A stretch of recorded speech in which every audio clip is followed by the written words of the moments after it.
रामरक्षा स्तोत्र हे तसं मोठं स्तोत्र आहे. एखादं शिल्प असावं म्हणजे ताजमहाल की किती सुंदर ते दिसतं, तसं रामरक्षा स्तोत्र आहे. स्तोत्रात असायचे सगळे गुण, सगळी लक्षणं रामरक्षा स्तोत्रात आहे. संस्कृतमध्ये असलं तरी संस्कृत समजायला सोपं आहे.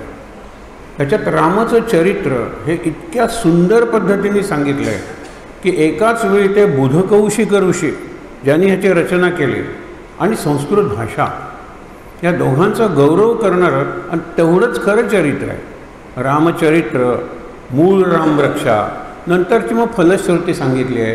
राम आणि लक्ष्मण यांचं वर्णन केलेलं आहे. रामाची उपासना कशी करायची हे सांगितलं आहे. पण रामाने रक्षा करावी, रक्षा म्हणजे रक्षण, हे खूपच कमी श्लोक आहेत. आपण तेवढंच आज बघणार आहोत कारण त्याच्यात संपूर्ण रामचरित्र येऊन जातं.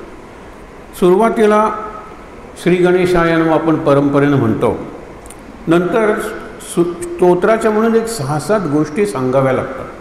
पहिलं, अस्य श्री रामरक्षा स्तोत्र मंत्रस्य. रामरक्षा हे नाव आहे, स्तोत्रीय आहे आणि मंत्रही आहे. मंत्राचं सामर्थ्य असलेलं स्तोत्र रचण्यासाठी रचयित्याची तेवढी तपश्चर्या पाहिजे, दिव्य असं तेज पाहिजे. आपण मागे गणपतीची आरती पाहताना बघितलं होतं किंवा गणपती स्तोत्र की अनेकांनी गणपतीची आरती लिहिली. सुखकर्ता दुःखहर्तापेक्षा काव्याच्या दृष्टीने खूप चांगली आरती लिहिली. पण समर्थांची आरती अजूनही घराघरात म्हणली जाते. बाकीच्या आरती कविता म्हणून लोकांनी म्हणल्या असतील तर, कारण ती आरती लिहिताना जे आपण म्हणतो ना, सुखकर्ता दुःखहर्ता, जसं दर्शन हेळा मात्रे, नामदेव म्हणतात दर्शन, इकडे सुद्धा दर्शन मात्रे तुझं मनोकामना पूर्ण होते. हे रामदास म्हणतात, त्याला महत्त्व आहे. कुठला कवी म्हणत नाही, लक्षात ठेवा.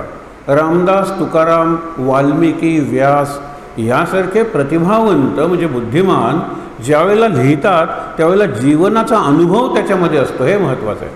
नुसती कविता नाही, त ला त आणि प ला प.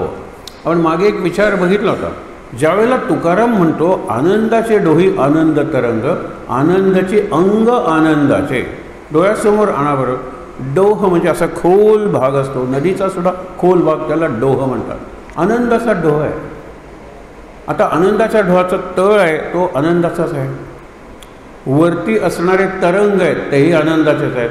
आणि संपूर्ण डोहाचं जे अंग आहे, बॉडी आपण ज्याला म्हणतो अंग, तेही आनंदाचं आहे. मूर्तिमंत आनंद हा तुकारामाचा अनुभव आहे. बाकी आपण अनेक कविता असतो, आनंद मार्गी मी आनंद मार्गी, आनंद यात्री मी आनंद यात्री, यासुद्धा प्रसिद्ध कविता आहे. पण तेवढ्या पुरताच आनंदाचे डोही आनंद तरंग ही अनुभूती आहे, हा अनुभव आहे, हे लक्षात ठेवायचं. बुधकौशिक ऋषी आहेत कोण?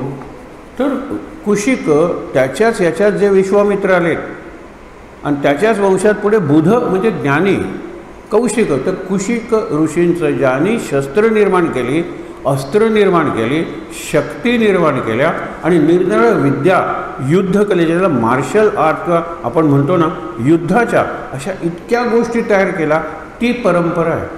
त्याच्यात विश्वामित्रांची भूमिका रामचरित्रातली आपल्याला माहीत आहे.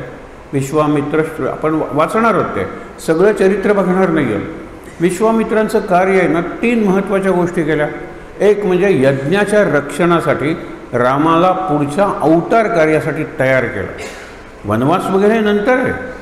दुसरी गोष्ट, त्याला जाणीव करून दिली की तुझा पायाचा स्पर्श दिव्य आहे, ती अहल्याचा उद्धार झालेला आहे. तिसरी गोष्ट म्हणजे सीतेशी विवाह, म्हणजे राम आणि त्याचे इतर 3 बंधू आणि सीता इतर 3 भगिनी असे 4घांचे विवाह झालेले आहेत. आणि मग विश्वामित्र जे निघून गेले ते परत रामचरित्रात येत नाहीत. पण या 3 महत्त्वाच्या घटना आहेत. एक बारकावा आपण बघितलं नाही, विराध छेदक जय जय राम, मारीच त्रासक जय जय राम. साधा प्रसंग वाटतो, मराठीत अर्थ आहे विराध छेदक, म्हणजे त्यांनी सुबाहूच छेदक, सुबाहूला ठार मारलं, पण मारीचाला त्रास दिलेला आहे, मारलेला नाही आहे. एक बारकावा तुम्हाला सांगतो, मग आपण मूळ रामरक्षेकडे वळूया. ज्या वेळेला सुबाहू आणि मारीच ही त्रातिकेची मुलं आपल्या आईला मारलं रामाने म्हणून ते चिडून आलेले आहेत आणि त्यांचं कामच एक, यज्ञ भ्रष्ट करायचा आणि यज्ञकुंड उद्ध्वस्त करायचा. यज्ञ भ्रष्ट करण्यासाठी यज्ञात वरून हाडं रक्त मांस हे सगळं टाकायचं, यज्ञ भ्रष्ट झाला. पुन्हा तिथे यज्ञ केला जाऊन म्हणजे यज्ञकुंड उद्ध्वस्त करून टाकायचं, ऋषींचे आश्रम उद्ध्वस्त करायचे, ऋषींना मारायचं. आणि काही तर त्यांच्या सैन्यातले हे नरभक्षक होते, ते खायचे ऋषींना. तो प्रसंग याच्याशी जोडला आहे म्हणून तुम्हाला सांगतो. सीता जात असताना एकदम घाबरली, तिला हाडांचा असा डोंगर दिसला, कितीतरी कवट्या त्याच्यात होत्या, मांडीची वगैरे हाडं हजारोंच्या संख्येने होती आणि ती एकत्र केल्यामुळे कशी टेकडी तयार झालेली होती. रामाला सुद्धा ते नवीन होतं, हाडांचा डोंगर कुठे, कुणी बघितला आहे. त्यावेळेला म्हणाले इथेच कुणी आजूबाजूला असेल तर विचारूया. इतक्यात काही ऋषिकुमार, कोण लाकडं घेऊन येत होते, कोण कंदमुळं फळं घेऊन येत होते, कोण नदीचं पाणी घेऊन येत होते. त्यांना विचारलं हे कुणाची हाडं आहेत? म्हणाले आमच्या गुरूंची, गुरूंच्या गुरूंची, गुरूंच्या गुरूंच्या गुरूंची. कित्येक पिढ्या इथे ऋषींना मारलं जात आहे आणि आमच्या गुरूंनी ज्यावेळेला त्यांना मारलं गेलं तेव्हा मरताना मला एकच आज्ञा दिली की हे स्थळ सोडायचं नाही. ही भारतीय संस्कृती आहे. अमरनाथ यात्रेवर ज्या वर्षी हल्ला होतो त्याच्या दुसऱ्या वर्षी मोठ्या संख्येनं लोक जातात. म्हणजे त्या हल्लेखोरांना कळलं आहे आता की जितकी आपण तुडवू ही संस्कृती तितकी ती उसळून वर येईल. रवींद्रनाथ टागोरांनी उदाहरण दिले. आता मे महिन्यात बघा ना, सगळीकडे ग्राउंडवर आपल्याला एक तणाचं पातळ काही दिसत नाही. एक दोन सरी पावसाच्या पडल्या की गवताचे कोंब सरसरत येतात, टायकेळ्या वगैरे सारखी, हे लक्षात घ्या लगेच. म्हणून जर एखादी सर जरी पावसाची अनुकूल आली तर आमची संस्कृती पुन्हा उसळून वर आल्याशिवाय राहणार नाही. जितकी तुम्ही तुडवाल तितकी ती जास्त उसळून वर येईल. आज सध्याचा काळ आहे, मागे मी तुम्हाला सांगितलं होतं, अत्यंत अनुकूल काळ आहे, ज्याला आपण म्हणतो ना की एका अर्थाने पुनरुत्थान होत आहे. आणि धर्म संस्थापनार्थाय, त्याच्यात जशी संस्थापना आहे तसे पुनरुत्थान आहे ना, ते सध्या घडतं आहे. आणि आपली त्याच्यात जी आहुती टाकली पाहिजे, हा यज्ञात समिधा टाकली पाहिजे या यज्ञात, त्याच्यासाठी आपण हा सत्संग करतो. सत्संग म्हणजे फक्त स्तोत्राचा अर्थ आणि नाही बघायचा, भाव बघायचा, अर्थ बघायचा आणि त्यातलं बॅकग्राऊंड. पहिल्या दिवसापासून आपण म्हणतो आहे की नुसतं टेक्स्ट नाही तर त्याचा जीवनातला कॉन्टेक्स्ट महत्त्वाचा आहे. हा प्रसंग केव्हा घडला? अरे सुबाहू आणि मारीच आलेले आहेत. सुबाहूला बाण मारतो, मारून टाकतो. मारीच्याला ज्या वेळेला बाण मारायला लागतो त्यावेळेला लक्ष्मण रामाला म्हणतो अरे या बाणाला टोकच नाही आहे, नुसती काठी आहे. असं असतं ना. आपलं नित्याचं उदाहरण म्हणजे आपण ज्याला मॅचबॉक्स म्हणतो ना, फसकाची पेटी, त्याच्यात एक दोन काड्या तरी अशा असतातच ज्याला टिप म्हणजे असं गोल नसतं, नुसत्या काड्या असतात. तसा तो बाण आहे. लक्ष्मण जाणीव करून येतो. राम म्हणला अरे मी मुद्दामून निवडला आहे हा बाण, कारण मारीच्याला माझ्या चरित्रात किंवा माझ्या जीवनात आणखीन एक भूमिका बजवायची आहे. ती पुढे म्हणजे तो मारीचा सुवर्ण मृग झाला, त्याच्यामागे राम गेले आणि मग सीतेचं हरण, हे सोपं गेलं ना. विचार करा तुम्ही, रामाला कल्पना आहे ना ह्याची. तो मारीच्याला मी मारणार नाही आहे, पण माझ्या हातातून निघालेलं हे मानवास्त्र म्हणलेलं, त्याला मानवास्त्र, टोक नाही आहे, ते त्याला स्पर्श होणार आहे. तो दूरवर जाऊन पडेल, पण माझ्या हातातल्या वस्तूचा स्पर्श झाल्यामुळे त्याच्यात हृदय परिवर्तन होईल. आणि झालं तसंच. तो मारीच ऋषी झाला. सगळी कथा सांगत नाही पुढे, पण रामाला माहीत आहे की या व्यक्तीचा माझ्या चरित्रात भावी काळात काय रोल म्हणजे काय भूमिका आहे. त्याप्रमाणे राम वागलेला आहे. एकाच वेळेला तो आपल्याला सामान्य माणूस वाटतो. महापराक्रमी वानरांच्या मदतीनं रावण आणि इंद्रजित सारख्या वीरांना मारणं मोठं काम आहे ते. आणि म्हणून त्याला रघुकुल दीपक, रघुकुल शिरोमणी, रघुराजापासून हे कुल सुरू झालं ना. मग रघुराजाच्या कुलात श्रेष्ठ रघुनाथ, ज्याला आपण राम म्हणतो, कारण रामाचं कार्यच तसं आहे. आणि इतकं करून वनवासात जर रामाचं अवतार कार्य आहे, अयोध्येत रामराज्य हे अवतार कार्य नाही, कृपया लक्षात घ्या. कारण दशरथाचं राज्य काही फार वाईट नव्हतं. इवन आपण ज्याला सूर्यवंशातले राजे म्हणतो किंवा रघुवंशातले राजे म्हणतो, रघुवंश नावाचं जे कालिदासाचं आहे त्याच्यात त्यांनी सुंदर त्या राजांची दिनचर्या सांगितलेली आहे. आपल्याला आश्चर्य वाटेल की रामराज्य चांगलंच होतं, पण आधीचे राज्य काही वाईट नव्हते. मग रामाचं अवतार कार्य काय? परित्राणाय साधूनां विनाशाय च दुष्कृतां धर्मसंस्थापनार्थाय संभवामी युगे युगे. हे अवतार कार्य, प्रत्येक अवताराचं हेच अवतार कार्य. मग परित्राण साधू कोण? हे ऋषी. आत्ता ज्यांची हाडं सांगितली ते ऋषी, त्यांचं रक्षण करायचं आहे. आणि विनाशाचे दुष्कृतम हे राक्षस आणि रावण वाली यांचा नाश केलेला आहे. आता ह्या वनवास काळात रामाने जवळ कोणाला केलं? जटायू, शबरी, गुहक आणि सगळे वानर. कुठला राजा आहे हो सांगा बरं? आपण पतित पावन सीताराम म्हणतो तो आपल्याला जवळचा आहे. रघुपती राघव राजाराम ठीक आहे ना, राजारामानंतर लवकुश वगैरे ते सुद्धा राजे झालेच के, रामाच्या आधी राजे होतेच के. पतित पावन सीताराम. आणि पतित पावन जे 14 वर्षाचं कार्य आहे त्याचं वनवासातलं, त्याच्यात एक म्हणलं तर परंपरेनं गिधाड कोण? जटायू. ही वानरं सगळी. गुहक म्हणजे तो कोळी आहे, मासे पकडायचे किंवा या तीरावरून त्या तीरावर लोकांना न्यायचं, ज्याची उपजीविका होती. आणि शबरी तिथं भिलणी होती. आणि हे समाजाची चौकट आहे, त्याच्या बाहेरची मंडळी आहे. समाजाच्या चौकटीच्या बाहेरच वनवास सुरू होतो. 2 प्रसंग आलेले आहेत रामावर की शहरात जाण्याचे. पण रामाचं ज्याला आपण अनुसंधान म्हणतो, अवधान म्हणतो, प्रसंगावधान म्हणतो, ज्यावेळेला सुग्रीवाचा राज्याभिषेक करायचा होता, अयोध्येचा प्रतिनिधी म्हणून त्यांनी लक्ष्मणाला सांगितलं तू माझ्याबरोबर आलायस, पण वनवासाची अट काही तुला नाही आहे, मला आहे. किष्किंधा ही नगरी आहे जी सुग्रीवाची राजधानी आहे, जिथे राज्याभिषेक होतोय, मी येणार नाही. लंकेचं सुद्धा युद्ध केलं ते लंकेच्या परिसराबाहेर. हे मोठी सुवेल पर्वत आहे आणि इकडे सुवेल विहारी वाचलं आता, आणि लंकेची तटबंदी आहे. मध्ये जे ग्राउंड आहे जे आता सगळं दाखवलं जातात. विषय आत्ता वाढेल म्हणून मी सांगत नाही, पण लक्षात घ्या, लंकेत नाही प्रवेश केला. पुढे विभीषणाला राज्याभिषेक लक्ष्मण गेलेला आहे अयोध्येचा प्रतिनिधी म्हणून. 14 वर्ष झालेली नाही आहे. 14 वर्ष होईतोपर्यंत रामाने वनातच राहिलेला आहे, ज्याला नगर म्हणतात. त्या नगरात प्रवेश केलेला नाही आहे. हे समजून घेण्यासारखं आहे रामाचं चरित्र. मग पुढे रामाने रामराज्य केलं, रामाला मुलं झाली, हे सगळं पुढचं जे चरित्र आहे ना, ठीक आहे. वनवासाची 14 वर्ष हे खरं रामाचं अवतार कार्य आहे. आणि ते अवतार कार्य इथे पुढे श्लोकात सांगितलेलं आहे. पण आपण बघूया. अस्य श्री रामरक्षा स्तोत्र मंत्रचं लिहिलं कोणी? बुधकौशिक ऋषी. हा बुधकौशिक ऋषी म्हणजे विश्वामित्राच्या कुळातला आहे. आणि विश्वामित्राच्या 3 घटना, एक म्हणजे यज्ञ रक्षणासाठी त्याला शस्त्र, अस्त्र, विद्या आणि शक्ती, या 4 गोष्टी रामाला शिकवल्या. आणि नंतर यज्ञाचं रक्षण करायला केलं. राम तयार कुठे होता? वसिष्ठांकडून शिकलेला होता. ज्यावेळेला विश्वामित्र जातात आणि म्हणतात ज्येष्ठ तुझा पुत्र मला दै दशरथा, त्यावेळेला दशरथ म्हणतो माझा मुलगा फक्त 16 वर्षाचा आहे. ऊन 16 वर्ष, उणीपुरी 16 वर्षाचं आयुष्य आहे. तो काय लढणार आहे त्या राक्षसांच्या विरुद्ध? मी येतो ना सैन्य घेऊन. नाही नाही, रामच पाहिजे.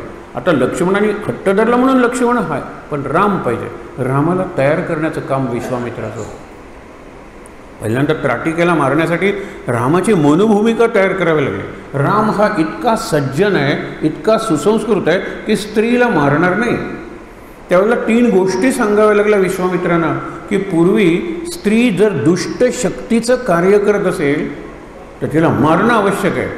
सगळ्यात महत्त्वाचं उदाहरण आपल्याला माहीत आहे, भृगु ऋषी, त्यांचे पुत्र शुक्राचार्य, भृगु ऋषींची आई, भृगु ऋषींची पत्नी शुक्राचार्यांची आई, असे दुष्ट देवांना अडचणी निर्माण करायला लागल्यानंतर त्याला मारून टाकलेलं आहे. म्हणजे पूर्वीसुद्धा मारलेला आहे. तो तर आता नंतर आलेला आहेस, तो मारून टाकेला. तरी रामाने ज्या पद्धतीनं, लक्षात ठेवा, अर्धमेल तिला करून टाकलं.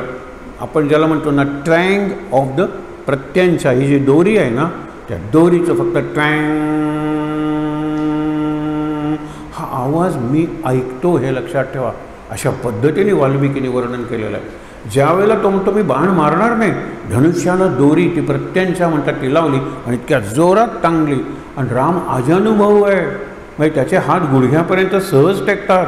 त्यामुळे हा हात इकडे गेला धनुष्याचा आणि हा हात बाणापर्यंत गेला. केवढा जाणार आहे बाण आणि केवढी ती ताणली जाणार आहे दोरी धनुष्याची प्रत्यांच्या. आणि सगळं अरण्य दणाणून गेलं आणि तिचं अर्ध बल कमी झालं. ती हतवीर्य हतबल अशी झाली, अर्धमेली. पण म्हणलं की आता रात्र आहे, रात्री 10 पटीनं राक्षसांचं बळ वाढतं. निशाचर चमू, नक्तंचर हे रामरक्षेतले शब्द आहेत, त्यांच्यापासून रक्षण करतो. नक्तंचर म्हणजे रात्री फिरणारे हे जे सगळे आपल्याला त्रास देतील असे राक्षस किंवा जनावर. आणि मुख्य म्हणजे निशाचर चमू, चमू म्हणजे गट, निशाचरांचे गट. निशाचर म्हणजे राक्षस. हल्लीच्या भाषेत सगळे चोर काय, स्मगलर्स काय, हे टेररिस्ट काय, त्यांचं प्लॅनिंग काय, सगळं रात्री होतं. आपण जे म्हणतो उजेडात होते पुण्य, अंधारात पाप, या पापापासून रक्षण राम आपलं करणार आहे. नुसतं पाप्यांपासून नाही आहे. एक पापी मेला दुसरा पापी येईल, एक अतिरेकी मारला 10 अतिरेकी तयार होतील. पण त्यांना द्यायला जी मनोवृत्ती आवश्यक आहे ती राम तयार करणार आहे आणि ती खरी रामरक्षा आहे. आपण बघूया पुढे. पुढे सीता रामचंद्र देवता. या स्तोत्राची देवता कोण? सीता रामचंद्र. नुसता राम नाही आहे, सीताराम ही देवता आहे. त्याच्यानंतर छंद कुठला आहे तर अनुष्टुपछंद. अनुष्टुपछंद म्हणजे 32 अक्षरांचा असतो. 8 अक्षरांचे 4 गट असतात, चरण असतात. हे 32 अक्षरांचा छंद अनुष्टुपछंद. सीता शक्ती सगळ्यात महत्त्वाचं. सीता शक्ती श्रीमद हनुमान कीलकम. या स्तोत्राची शक्ती काय? सीता ही शक्ती आहे. सीतेची शक्ती काय आहे? अवघड आहे. 9 महिने ती रावणाच्या अशोकवनात आहे. रावण स्पर्श नाही त्याला करू शकला. मग तिला घेऊन कसं आला? सीतेची इच्छा होती. सीतेची इच्छा होती आपलं अपहरण व्हावं, मारलं जावं रावणाला. माझी जर अब्रू किंवा एका अर्थाने लाज म्हणा रावणाच्या हातात असेल तर रामाकडून त्याचं महत्त्वाचं अवतार कार्य पार पडलं जाईल, रावणाचा संहार केला जाईल. त्याला एक कथा आहे की आधीच्या जन्मात ती अग्निप्रवेश करते सांगण्यासाठी की पुढच्या जन्मात तुझा संपूर्ण नाश केल्याशिवाय राहणार नाही. ही कथा आहे. सीतेची इच्छा होती म्हणून सीतेला रावण घेऊन गेला. पण 9 महिने अशोकवनात, आपण म्हणतो अशोक वृक्षाखाली ना अशोक वन किंवा प्रमदावन हे त्याचं नाव आहे. आणि शिंशपा नावाचा वृक्ष आहे. त्या वृक्षाखाली ते बसलेले. रावण नाही स्पर्श करू शकला. हेही लक्षात ठेवायचे. तिचं तेज आहे. रावण आल्यानंतर ती तृण पातं म्हणजे गवताचं पातं काढायचे आणि मध्ये धरायचे. गवताचं पातं हे भूमीतून आल्यामुळे भूमिपुत्र, भूमिज म्हणजे सीतेचा भाऊ आहे तो. सीता भूजा वल्लभ म्हणतो ना, भूजा भूकन्या सीता. हा जो ते तिकडून आलेला. साहजिकच जर आपण विचार केला तर तो आपला भाऊ मध्ये धरायचे, ते अग्नी निर्माण करायचे. रावण स्पर्श नाही करू शकला. ठीक आहे, ही सीता शक्ती आहे या स्तोत्राची. मग किल्ली कुठली आहे? स्तोत्रात प्रवेश नको का करायला? ग्रंथात प्रवेश करायचा असतो. पूर्वी ग्रंथात प्रवेश, प्रस्तावना, परिचय हे जे शब्द वापरतो या ग्रंथात प्रवेश कसा करायचा?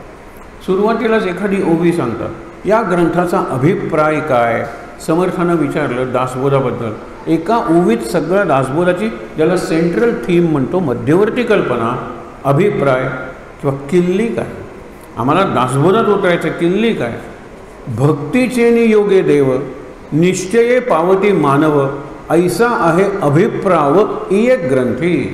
या ग्रंथाचा संदेश काय आहे? मुख्य कल्पना काय? भक्तीच्या योगानं मानव देव बनतो. भक्ती ही शक्ती आहे दासबोधाची. तशी इथे सीता शक्ती श्रीमत हनुमान कीलकम. हनुमान ही ती किल्ली आहे. हनुमानाचा पराक्रम हा रामाच्या चरित्राचा अत्यंत महत्त्वाचा भाग आहे. मागे आपण एक वाक्य म्हणत आज पुन्हा ऐकूया. आणि हे विचारवंतांचं वाक्य आहे, माझं वाक्य नाही आहे, की रामाशिवाय रामायण सांगता येईल, हनुमंताशिवाय रामायण सांगता येणार नाही. आणि असा संवाद राज्याभिषेकाच्या वेळेला सगळ्यांना, ज्याला उपहार म्हणजे गिफ्ट दिल्या गेल्या आणि प्रत्युपहार रामाने दिले, ज्याला रिटर्न गिफ्ट म्हणतो. रिटर्न गिफ्ट हा अलीकडचा कन्सेप्ट नाही आहे. रामाने त्यांना प्रत्युपहार दिले. त्यांनी जर हिरे दिले तर रामाने त्यांना दुसरे हिरे दिलेले. दोघांना काही दिलेलं नाही. एक उर्मिला आणि दुसरा आहे हनुमान.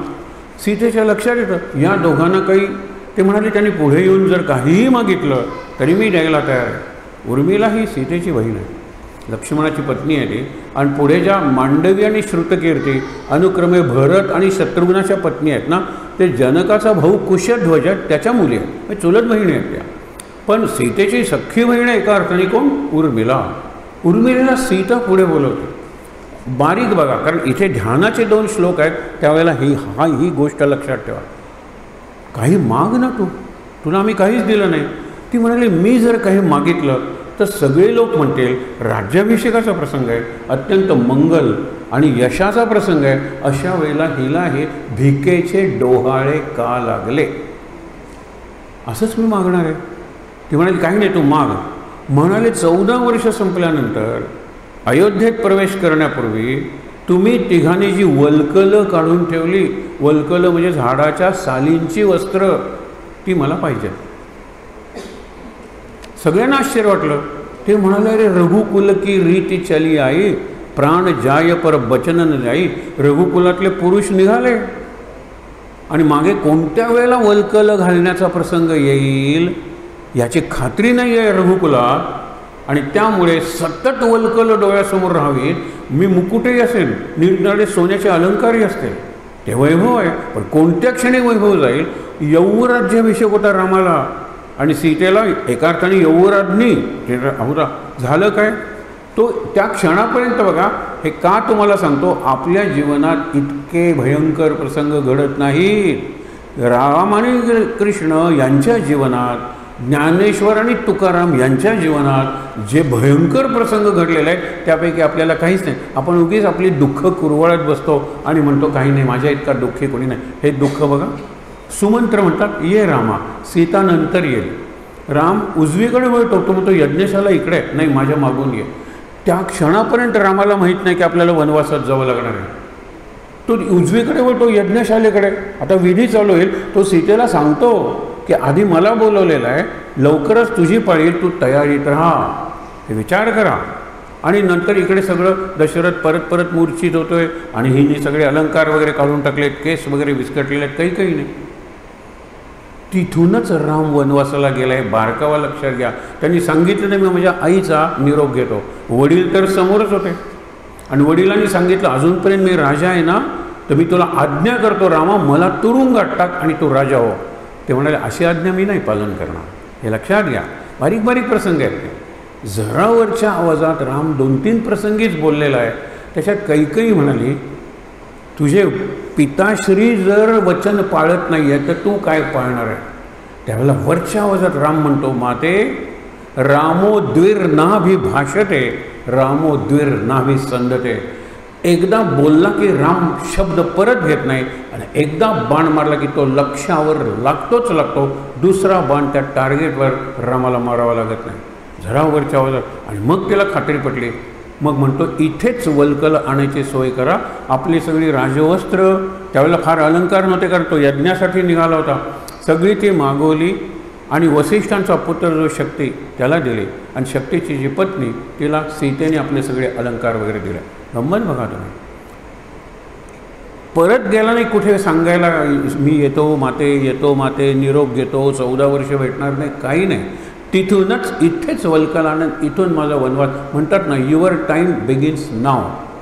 तिथून रामाचा वनवास सुरू झालेला. वनात गेल्यापासून नाही काय, हे रामाचं चरित्र आहे.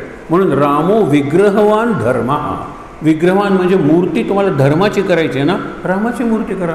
मूर्तिमंत धर्म म्हणजे राम. आणि तुम्ही बाकीचं जर म्हणत असाल, सगळ्यांच्या मते जे उत्तरकांड आहे, ज्याच्यात सीतेचा त्याग आहे, ज्याच्यात त्या शंभुकाचा वध आहे, हे प्रक्षिप्त आहे. प्रक्षिप्त म्हणजे नंतर घुसडलेलं रामाच्या चारित्र्यावर कलंक निर्माण करण्यासाठी. अनेक संशोधकांचं मत आहे. मी तुम्हाला 2-3 आता विषय नाही म्हणून सांगत नाही, पण तिथले जे प्रसंग आहेत आणि मूळ रामायणातले प्रसंग अगदी विरुद्ध आहेत. त्याची जी भाषा आहे, इकडे भाषा व इकडे जे भावबंध आहेत, सीता आणि लक्ष्मण यांच्यातले भावबंध एकच तुम्हाला सांगतो. तुम्ही जरा विचार करून वाचा उत्तरकांड. ज्या वेळेला ते दागिने वरून टाकते सीता आणि सुग्रीव वगैरेंना ते मिळतात, त्यावेळेला ते म्हणतात एक रावण एका स्त्रीला घेऊन जात होता, ती तुझी पत्नी का माहीत नाही, पण तिने खाली एक पोटली टाकली, त्याच्यात ते दागिने आहेत. दागिने बघितल्यानंतर रामाला भरून येतं, ते सगळे सीतेचे दागिने आहेत. तो विचारतो लक्ष्मणाला, अगदी तिथून भांगतेळ्यापासून सुरुवात करतो, अरे ही बिंदी जी आहे ना ती सीतेची आहे का. म्हणाला मी कधी बघितलंच नाही सीतेकडे. ही कुंडलं तिच्या कानांकडे मी कधी बघितलंच नाही. ही नथ मी नाकाकडे कधी बघितलंच नाही. ही गळसरी मी बघितलंच नाही तिच्या गळ्याकडे. हे बाजूबंद मी सीतेच्या दंडांकडे कधी बघितलंच नाही. ही काकणं सीतेच्या हाताकडे कधी बघितलंच नाही. ही मेखला कमरपट्टा सीतेच्या कमरेकडे बघितलंच नाही. हे पैंजण आहेत ना ते मात्र सीतेचे आहे, कारण नित्यम पादाभिवंदना, सकाळी उठल्यानंतर तिला जो मी नमस्कार करायचो, पायाला स्पर्श कर, त्यावेळेला मला हे पैंजण दिसायचे. पायाच्या वरती मी सीतेला बघितलंच नाही आहे. हे रामायण आहे. आणि इकडे आता सीता त्याग केल्यानंतर वाल्मिकींच्या आश्रमाच्या शेजारी त्याग केला, त्यावेळेला सीता म्हणते, माझ्या पोटाकडे बघ लक्ष्मणा, मी गर्भवती आहे, आणि जाऊन रामाला सांग. हे रामायण नाहीच आहे. आणि ज्यावेळेला त्रिवार जय जयकार रामा, त्रिवार जय जयकार, शांती शांती मुनी वांछिती, ती हो साकार, इथे संपलं रामायण.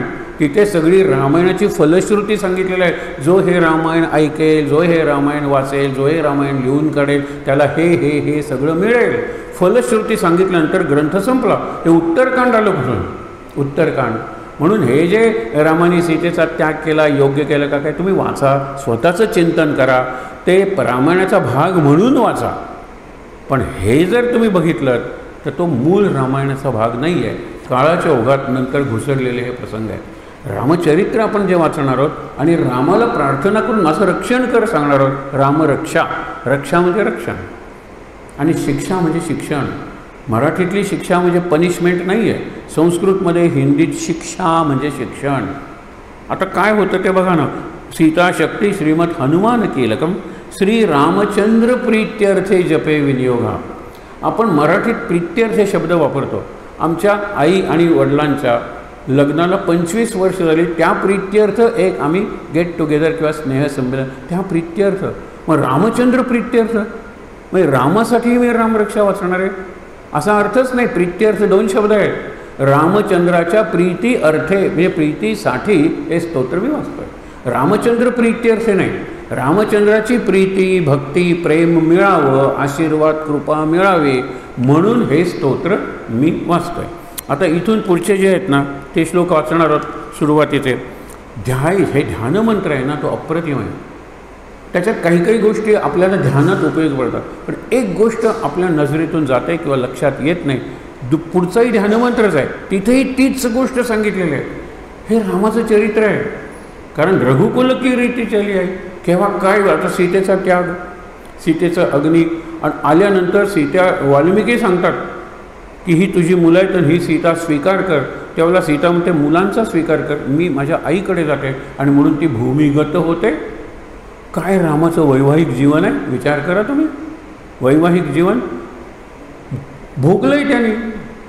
मुद्दा माझा महत्त्वाचा आहे की ध्यानमंत्रातला राम कसा आहे. ध्यायेदाजानुभव, आजानुभव आहे. द्रुत शरधनुष्यम, धनुष्य बाण घेतलेला आहे. बद्ध पद्मासनस्थम, पद्मासनावर बसलाय. आता सिंहाचं जर चित्र असेल तर सिंहासन, मागे सूर्य असेल तर सूर्यासन, मयूर असेल तर मयूरासन.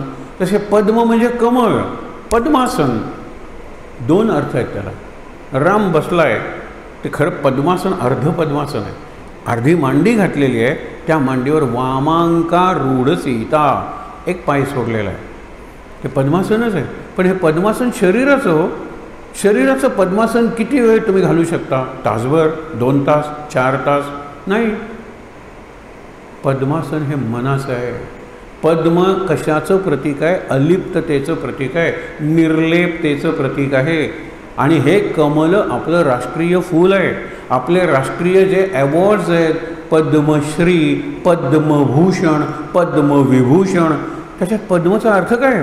की ज्याने अत्यंत निस्वार्थीपणे सेवा केलेली आहे समाजाची, कोणतं तरी कार्य केलेलं आहे, लेप कार्याचा लाव घेतलेला नाही. ना पैसे, ना प्रसिद्धी, काही नाही, त्यांना ते द्यायचं अशी एक अपेक्षा होते पद्म या शब्दाने. पद्म आपण निर्णय पद्म म्हणतो, लोचन, चरणकमल, हस्तकमल, म्हणजे सगळ्या शरीराच्या भागांना कमल, पद्म म्हणजे कमळ शब्द आपण वापरतो. कारण का सगळे शरीराचे भाग हे अलिप्त असले पाहिजेत, त्याच्यावर लेप लागता पाणी प्रपंचाचा. एक उदाहरण तुम्हाला म्हणतो, रामाची दृष्टी कशी होती, सगळ्यांकडे तो बघायचा. पण सीता सोडली ना तर बाकीच्या सगळ्या स्त्रिया माता, भगिनी, आई किंवा बहीण, दुसरं नातंच नाही. ह्याला मातृमंगल दृष्टी म्हणलेलं आहे. एक प्रसंग आहे, विद्युत जिव्ह नावाचा एक मास्क मुखवटे बनवणारा अत्यंत प्रसिद्ध आहे लंकेत, आणि तो जिवंत मास्क बनवायचा. जिवंत मुखवटे, ब्रीदिंग मास्क, ब्रीथ करायचे, ते जिवंत वाटायचे. डोळे काय, कान काय, ते त्या व्यक्तीचे असायचे. डोळ्यासारखे डोळे नाही. रामाचं वर्णन करणारी सगळ्यात महत्त्वाची व्यक्ती होती. आपण पोलीस करतात ना वर्णन, गेले ते चोराला पाहिले का तुम्ही, मग तुम्ही काढा, आमचा स्केच आर्टिस्ट करेल. त्या विद्युतजीवानी जे मास्कचं स्केच तयार केलं, सांगितलं कोणी? शूर्पणखेनं. कारण शूर्पणखेशिवाय रामाला इतक्या जवळून लंकेत कुणी बघितलं नव्हतं त्यावेळेला. विभीषण वगैरे सुद्धा नंतर पोचलेत तिकडे. पण विचार करा तुम्ही, शूर्पणखेने सांगितलं त्याप्रमाणे मास्क बनवला, तो रावणानं घातला आणि सीतेकडे जायला लागला. त्याची इच्छा होती, मी इतका रामासारखा दिसतोय की सीता धावत येईल आणि मला आलिंगन देईल. गंमत काय झाली, तो जसा जसा सीतेकडे जायला लागला तसा त्याच्या मनात मातृमंगल दृष्टी असल्यामुळे हा जिवंत मास्क आहे, जिवंत मुखवटा आहे. नुसते डोळे नाहीत तर दृष्टी आहे, नुसते कान नाहीत तर श्रुती आहे, नुसती जीभ नाही तर रुची आहे, हे लक्षात ठेवा. आणि त्यामुळे जसजसा जवळ जायला लागला तशी आपली आई जी कैकसी, कैकई नाही कैकसी, ती दिसायला लागली सीतेच्या ठिकाणी. आणि म्हटलं मी कुठल्या भावनेनं जातोय. राम उलट्या पावली म्हणतात ना, तसा रावण परत आलेला आहे. विचारलं लोकांनी, तो परत आलास का? नाही म्हणला. जसा जसा जवळ जातो, रामाचा मुखवटा घातल्यामुळे रामाचे डोळे, रामाची दृष्टी आली आणि रामाला सीता सोडून, म्हणजे मला मंदोदरी सोडून सगळ्या स्त्रिया या माता भगिनी दिसायला लागल्या, म्हणून मी परत आलो. हे काय चारित्र्य, दृष्टी चिकटत नाही. आणि म्हणून मग ती माझ्या स्वप्नात आली. अजूनही मी तिचं रूप विसरत नाही आहे. ही चिकटलेली दृष्टी आहे, रामाची नाही अलिप्त.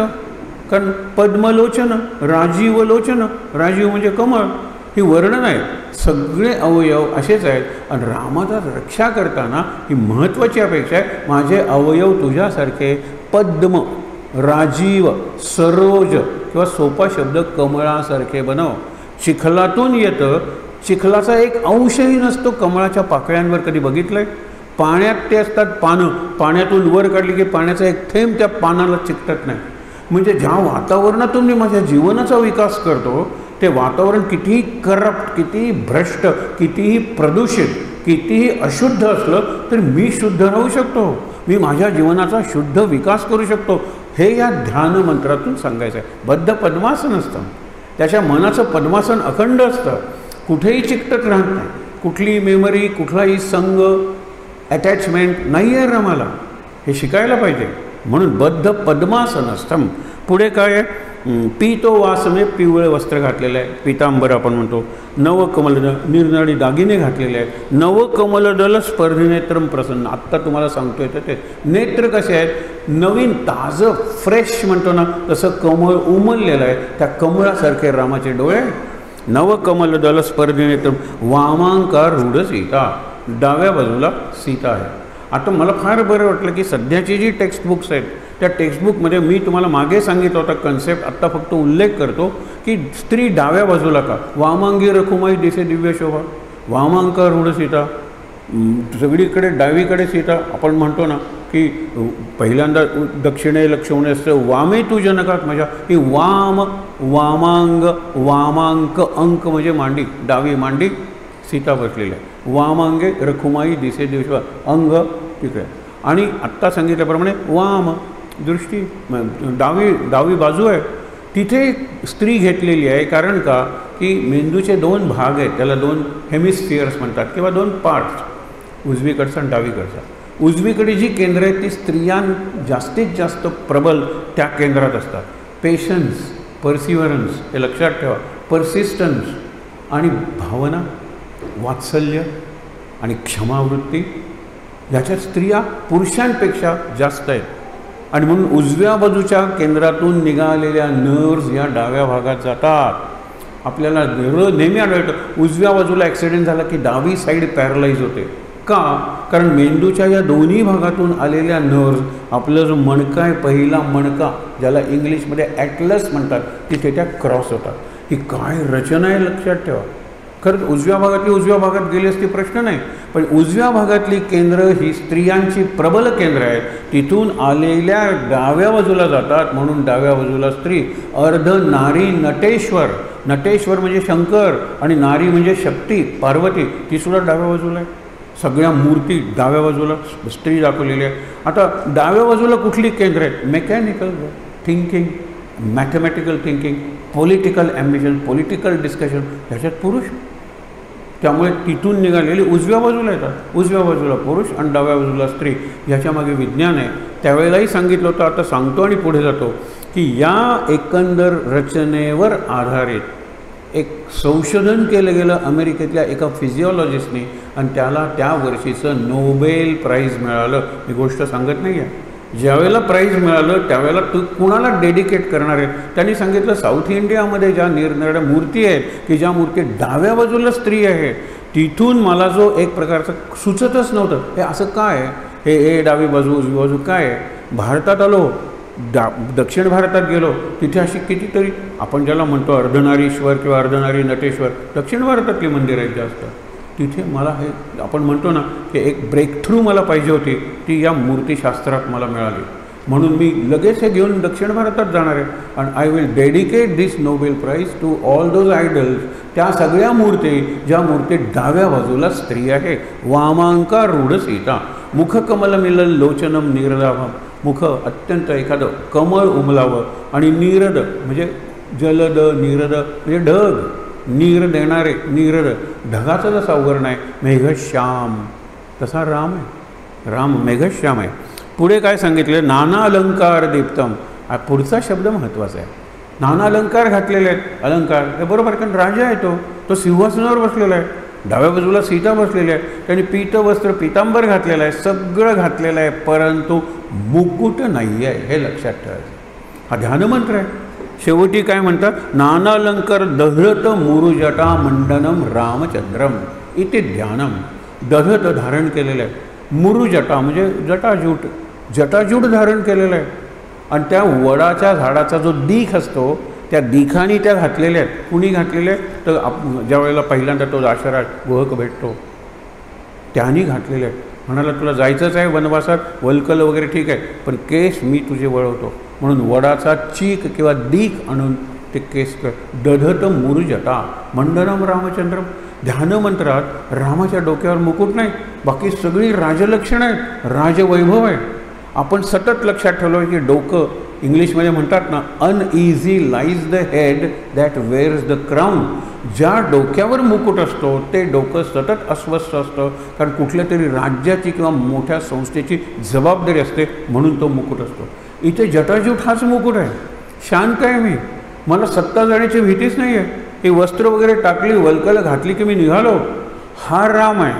आणि तो आपल्या ध्यानात असला पाहिजे सतत, की कितीही चांगले दिवस आले हरकत नाही. आधी दशा चांगले दिवस, मग अवदशा किंवा अवदशे उपरी दशा. प्रसंग असो भलतैसा, परंतु राम नाम विसरू नये.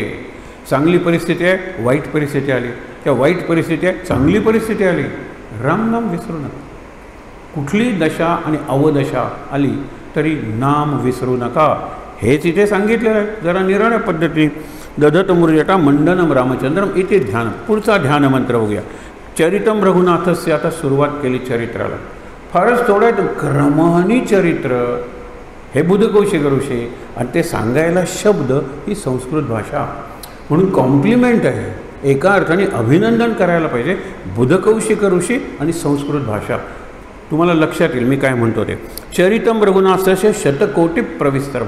100 कोटी श्लोक. कोटी म्हणजे संख्या आणि सहस्र म्हणजे हजार, हे डोक्यातून काढून टाका. सहस्र म्हणजे असंख्यसुद्धा असतं आणि कोटी म्हणजे प्रकार. 33 कोटी देव. They are 33 aspects of godhood. देव म्हणून जी काही कल्पना आहे, दिव्यता, देवत्व म्हणून जी कल्पना आहे, त्याचे 33 पैलू आहेत. त्याला 33 कोटी देव म्हणलेलं आहे.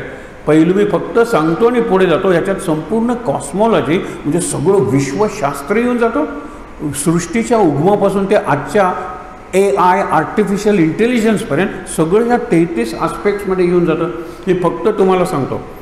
पहिला आपण विचार करणार असो ना, तर 12 आदित्य. दर महिन्याचा जो सूर्य आहे त्याचा रंग निराळा आहे, त्याचं रूप नाही, त्याचं टेम्परेचर निराळं आहे, त्याच्या किरणांची लांबी निराळी आहे, आणि त्याचा वनस्पतीवर आणि वनचरांवर होणारा आपल्यावर होत नाही, कारण आपण लगेच AC मध्ये जाऊन बसतो. त्या उन्हाचा परिणाम आपल्यावर होत नाही, जनावरांवर होतो. झाडांवर होतो. आणि चैत्रापासून फाल्गुनापर्यंत 12 महिन्यातले 12 सूर्य आहेत. हे तुम्ही वाचायचं असेल तर दुर्गा भागवतांचं ऋतुचक्र पुस्तक वाचा. 12 चॅप्टर्स आहेत आणि प्रत्येक चॅप्टरला एक महिना घेतलेला आहे आणि त्या महिन्याला एक विशेषण दिलेलं आहे. त्या एका म्हणजे सोनेरी अश्विन. अश्विन महिना सोनेरी का म्हणलेला आहे? अश्विन महिन्यात शरद ऋतू होतो आणि वसंत ऋतूत मी जास्त आहे. कृष्ण सांगतो गीतेत, मासानाम मार्गशीर्षोहम ऋतूनाम कुसुमाकरा. ऋतूत मी अर्जुना वसंत ऋतूत जास्त आहे. मग जीवेत शरद शतम का म्हणतो आपण? 100 शरद ऋतू जग, वसंत ऋतू का नाही म्हणत? विचार करा तुम्ही. कारण तो सोनेरी आहे, तो तृप्तीचा पूर्तीचा आहे. त्यावेळेला नद्या भरलेल्या असतात, त्यावेळेला विहिरी भरलेल्या असतात, जलाशय भरलेले असतात. आणि हे कुठलं आहे? गणपतीनंतर जे नवरात्र येतं ना, तेव्हा तो शरद ऋतू सुरू होतो. शरदाचं चांदण आणि शरदाची पौर्णिमा म्हणजेच कोजागिरी पौर्णिमा. सगळी कोठारं भरलेली आहेत. शेतकरी जरा स्थिरस्थावर झालेले आहेत. धान्य फक्त विकायचं आहे. शेतीतले कष्ट मागे पडलेले आहेत. मग आता शरद ऋतू जो आहे तो पूर्तीचा, तृप्तीचा, समाधानाचा, शांतीचा ऋतू आहे. म्हणून जीवेत शरद शतम, वसंत नाही म्हणलेला. बारकावे असतात ते, पण ते संस्कृतीचं खूप मोठं आपल्याला वर्णन करून सांगतात. तर इथे काय आहे? एकही शतकोटी म्हणजे 100 प्रकारानं. हे ज्यावेळेला आम्ही शाळेत वाचलं 100 कोटी आणि 100 कोटी संख्या असू शकेल. जवळजवळ 63 लाख श्लोक असलेली 64 रामायणं, रामकोश नावाचं पुस्तक आहे. अमरेंद्र गाडगीळ या एका व्यक्तीनं तयार केले होते. केवढं संशोधन आहे. आणि त्याच्यात 16 रामायणांचा 128 प्रसंग घेऊन कंपेरेटिव्ह अभ्यास केलेला आहे. आणि तुम्हाला आश्चर्य वाटतं, शबरीची बोरं वाल्मिकी रामायणात नाहीत, लक्ष्मणाची रेषा वाल्मिकी रामायणात नाही. वाल्मिकी रामायण ऐतिहासिक अंगानं जाणार आहे. मग शबरीची बोरं आणि मुख्य म्हणजे वाल्मिकी रामायणात ते वाल्मिकी, मी प्रचेतस ऋषींच्या कुळातली 10वी पिढी आहे. मी परंपरेनं ऋषी आहे, ज्ञानी आहे, ब्राह्मण आहे. वाल्या कोळी नाही आहे. वाल्मिकी रामायणातला वाल्या कोळी नाही आहे, शबरीची बोरं नाही आहेत, लक्ष्मणाची रेषा नाही आहे आणि बऱ्याच गोष्टी नाही आहेत. हे भक्तीची ज्यावेळेला अध्यात्म रामायण आणि तुलसी रामचरित मानस, तिथे लोकांना भक्ती शिकवायची आहे. मग ती शबरी आली, मग तिची उष्टी बोरं आली, मग लक्ष्मणाची रेषा आली, मर्यादा पालन कर. आणि सगळ्यात म्हणजे वाल्या कोळी जर वाल्मिकी होऊ शकतो तर मी का नाही? मी वाल्या कोळी इतका दुष्ट नाही आहे, मी मारेकरी नाही आहे आणि मी वाटमारी करणारा लुटारूही नाही आहे. केवढी हिंसा केली त्या वाल्याने, पण वाल्याचा वाल्मिकी होऊ शकतो. हे एक आशेचा किरण दाखवण्यासाठी अशा कथा काळाच्या ओघात निरनिराळ्या रामायणात निर्माण झाला. पण 1 कोटी सोडा 33 कोटी देव म्हणजे तुम्हाला सांगतो 12 आदिश 11 रुद्र. शंकराचे 11 रूप आहे तो. आणि 11वा महारुद्र म्हणजे हनुमान, भीमरूपी महारुद्रा, वज्र हनुमान मारुती. तो महारुद्र आहे. 11 रुद्र आहेत.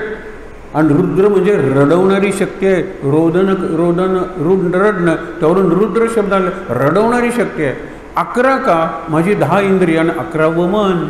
म्हणजे डोळे, कान, नाक, जीभ, त्वचा हे 5 ज्ञानेंद्रिय आणि हात, पाय, मलमूत्र विसर्जन, पुनरुत्पादन, ऑर्गन ऑफ रिप्रोडक्शन आणि वाणी ही 10 इंद्रिय झाली.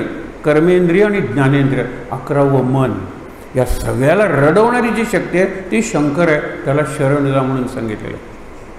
रडवणारी शक्ती म्हणजे उदाहरण देत, खूप उदाहरणं देता येईल, पण आपल्याला माहीत असलेलं एक प्रसिद्ध उदाहरण आहे. एक उदाहरण आहे तो म्हणजे आपण ज्याला मोहम्मद अली, पूर्वीचा कॅशियस क्ले नावाचा जगातला बॉक्सर नंबर 1.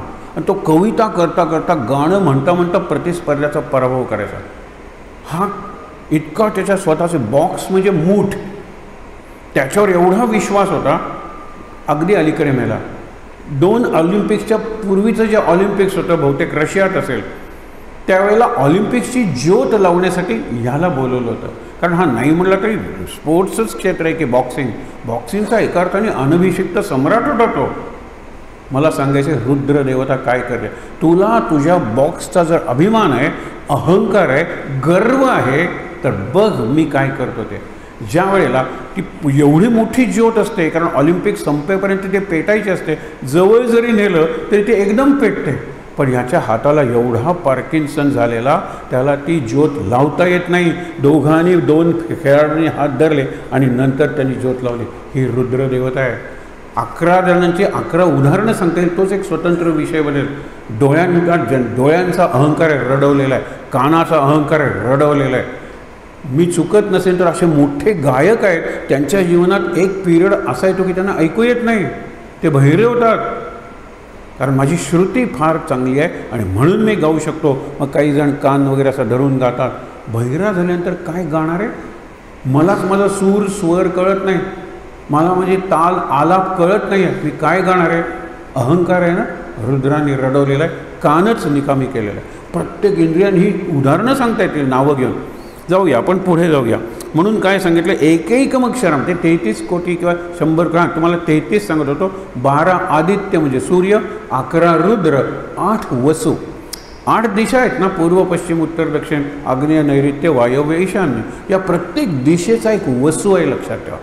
आणि म्हणून 8 दिशांचे वसू असलेली आपली पृथ्वी, तिला वसुधा, वसुंधरा आणि वसुमती, सुंदर शब्द आहेत. 8 दिशांचे 8 वसू आहेत.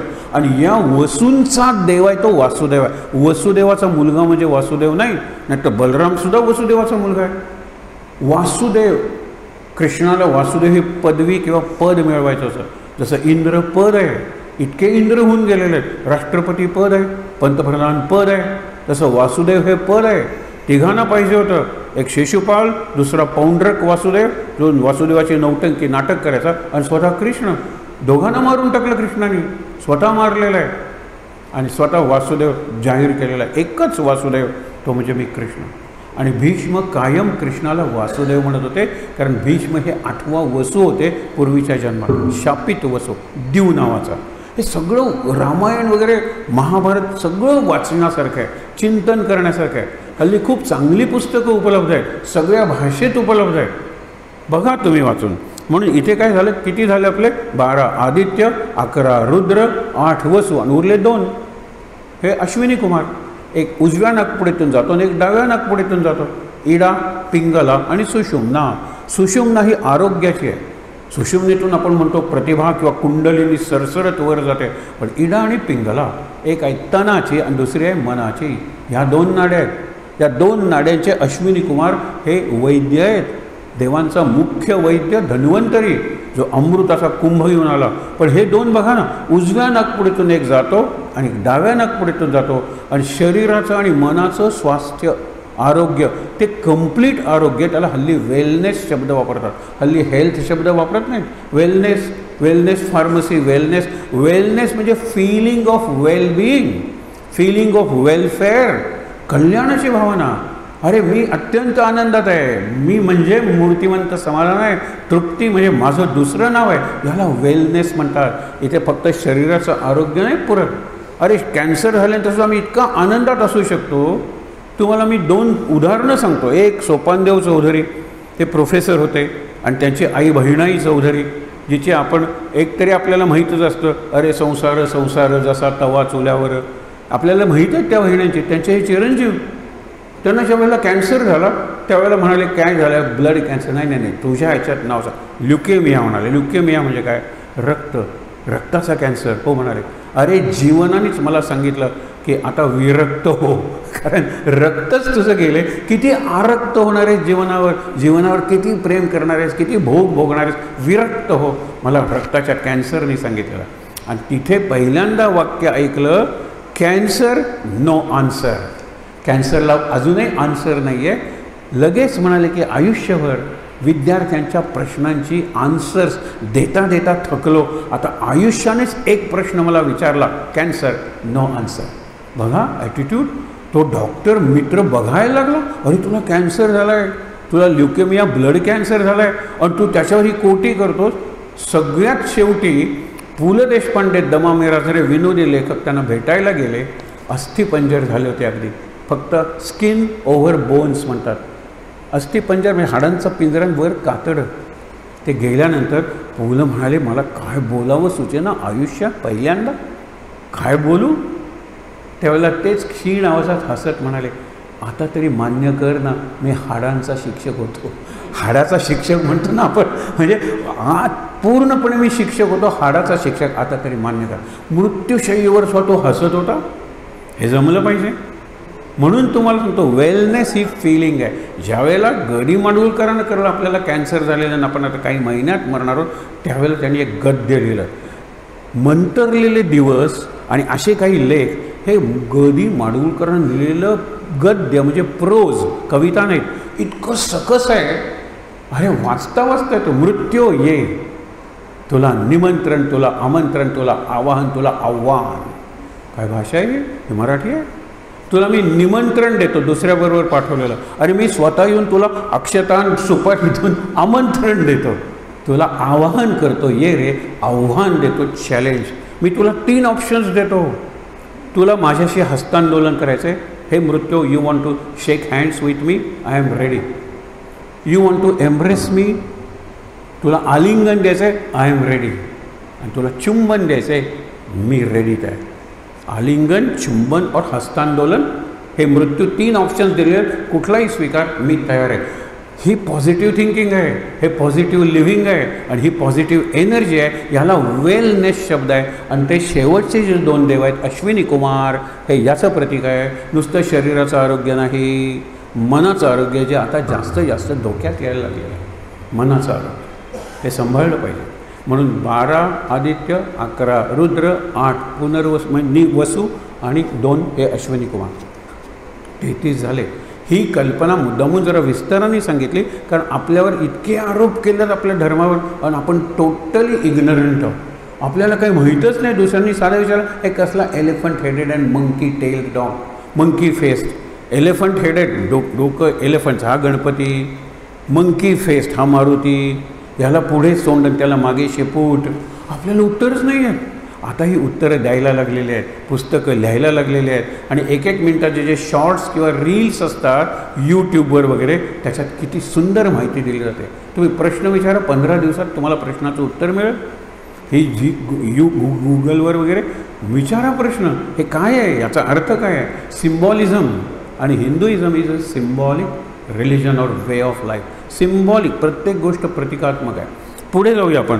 एकैकम अक्षरम पुसा महापातकनाशनम, हे लक्षात घ्या. एक अक्षर, हे पुसा म्हणजे मानवाचं, महापातकनाशनम, हे 33 कोटी श्लोक काय, एक अक्षर, राम नाही, र अक्षर, बीजमंत्र आहे, ते पूर्णपणे महापातकनाशनम.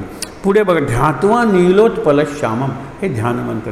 हा पुढचा ध्यानमंत्र, ध्यात्वा नीलोत्पल म्हणजे नीलकमल, परत कमळ आलंच की. ध्यात्वा नीलोत्पल श्यामम रामम राजीवलोचनम, राजीव म्हणजे कमळ, हे कमल नेत्र, कमल नयन हे आहेत. जानकी लक्ष्मणोपेतम, जानकी आणि लक्ष्मणाबरोबर जटा मुकुट मंडितम, मुकुट नाही आहे, मुकुट कुठला आहे, जटा, ज्यूट हा मुकुट आहे. आपल्याकडचा मुकुट नसलेला देव म्हणजे शंकर, आणि मुकुट नसलेली, खरं सांगतो, देवी म्हणजे सरस्वती. आपण सरस्वतीलाही मुकुट घालतो, पण शंकराला काय विशाल आहे तुमचं, तो जटाजूट आहे, चंद्रमौली वगैरे आपण जे म्हणतो, हे लक्षात घ्या. देवाची मूर्तीसुद्धा प्रतीक आहे. हो, केवढं चिंतन केलेलं आहे. आपल्याला लाज वाटते कधी कधी आपली, की काय आपण वाचतोय, कसं जगतोय, आणि त्याला ज्ञानी म्हणतोय. नाही आहे. इथे आता वाचतोय तर ओळीनं चरित्र आहे. सांगतो आपण आवडता घेऊया विषय. पहिल्यांदा सासीतून, रामरक्षात पठेत प्राज्ञा, विचार करून नामरक्षा वाचा, नुसती पोपटासारखी पाठ करू नका. हे रटना शब्द आहे ना, त्या रटनावरून पॅरट शब्द आलेला आहे. क्या रटते रहो, राम नाम रटते रहो, रामरक्षा रटते रहो, हनुमान चालीसा रटते रहो. Are we parrots? पोपट आहोत का आपण? नाही ना. जरा चिंतन करा. रामरक्षा पठेत प्राज्ञा, प्राज्ञा म्हणजे प्रज्ञावंत, बुद्धिमान. आता पापग्निम सर्व कामदाम, सगळी पापं करणारी. शिरो मे, डोक्यापासून सुरुवात केलेली आहे. सगळे भाग सांगायची गरज नाही आहे, मी अर्थ सांगणारच आहे. हीच खरी रामरक्षा आहे, बस, बाकी काही नाही. शिरो मे राघव पातो, माझ्या डोक्याचं रक्षण कर. हे शब्दशः भाषांतर झालं. डोक्याचं रक्षण करायला हे आहे, हेल्मेट आहे. डोक्याचं रक्षण करायला निरनिराळे शॅम्पू आहेत, हेअर ऑइल आहे, काय वाटेल ते आहे. मेंदूचं रक्षण करायला शंखपुष्पी वगैरे सारखी टॉनिक्स आहेत. अरे माझ्या मेंदूच्या ज्या शक्ती आहेत त्या शक्तीचं रक्षण कर. ती शक्ती गेलेली आहे म्हणून मला स्मृतिभ्रंश, अल्झायमर वगैरे सारखे रोग झालेले आहेत. तिथून रामा माझं रक्षण करते. शिरो मे राघव पाठव. माझी बुद्धी, माझी कल्पनाशक्ती, आपल्याला नाही आहे का बुद्धी? त्या बुद्धीने चिखल निर्माण केलेला आहे. मोह कलिलम गीतेत म्हटलं, कलिल म्हणजे चिखल. त्याच्यानंतर बुद्धी झाली, पुढचे कल्पनाशक्तीचा उपयोग करून चिंता निर्माण करतो. Negative thinking is misuse or abuse of our imagination. शक्ती सगळं उलटच विचार करायचा. शक्ती आहे की हो, माझं रक्षण कर, माझ्या कल्पनाशक्तीचं रक्षण कर, माझ्या बुद्धीचं रक्षण कर, माझ्या स्मृतीचं रक्षण कर आणि क्रिएटिव्हिटी म्हणजे नवनिर्मिती क्षमता माझ्या याचं रक्षण कर. शिरोमे राघव पातू. आता लक्षात येईल पुढची गोष्ट. शिरोमे म्हणजे डोक्याचं नाही, केसांचं नाही, हे कवटीचं म्हणजे कट्टी आपण म्हणतो त्या कट्टीचं नाही, आत कातली ज्याला ब्रेन म्हणतो त्या ब्रेनचंही नाही. ब्रेनच्या ज्या शक्ती आहेत म्हणून मी माणूस आहे. आणि हा माणूस असा आहे की ज्याने देवाला निर्माण केलं, देव बनण्याची क्षमता त्याच्यात आहे. हे परत वाक्य मी सांगतो, लक्षात घ्या की देवाची निर्माण, देवाची चरित्र, देवाच्या मूर्ती, देवाची स्तोत्र, देवाची मंत्र, देवाची मंदिरं कुणी तयार केली? मी तयार केलेले आहेत माणसाने. हाताने नाही, मेंदूनी. ओठाने नाही का, मेंदूनी. सगळा मेंदू आहे, लक्षात ठेवा. So brain is man. Man म्हणजे मन, मनन, मौन, मुनी. हे सगळ्यात मॅन आहे. मॅनचं स्पेलिंगसुद्धा MAN मन करतो आपण, जाऊ देतो. मानव, मनू, इथून सुरुवात आहे. एकच लक्षात ठेवा, शिरोमे राघव पातू म्हणजे माझं जे मस्तिष्क आहे, जो ब्रेन आहे, त्याच्या ज्या फॅकल्टीज म्हणजे शक्ती आहे, त्या शक्तींचं रक्षण कर. 40व्या वर्षानंतर विसरायला लागलेला आहे माणूस. अल्झायमर्स वगैरे सारखे रोग म्हणजे मी माणूस आहेच विसरतो, ही माझी पत्नी आहे विसरतो. एक ग्रँड एक्झाम्पल म्हणजे अमेरिकेतले जे जिवंत जे राष्ट्रपती आहेत 5-6 आहेत, त्याच्यातल्या 2-3 अल्झायमर्स झालेलं आहे. ज्यावेळेला प्रेसिडेंट्स भेटतात त्यावेळेला त्यांच्या बायका किंवा नोकर घेऊन येतो आणि तो रोनाल्ड रिगन वगैरे मुद्दामून बघा, त्याला काही कळतच नाही. युवर राष्ट्रपती होता तुम्ही अमेरिकेचा.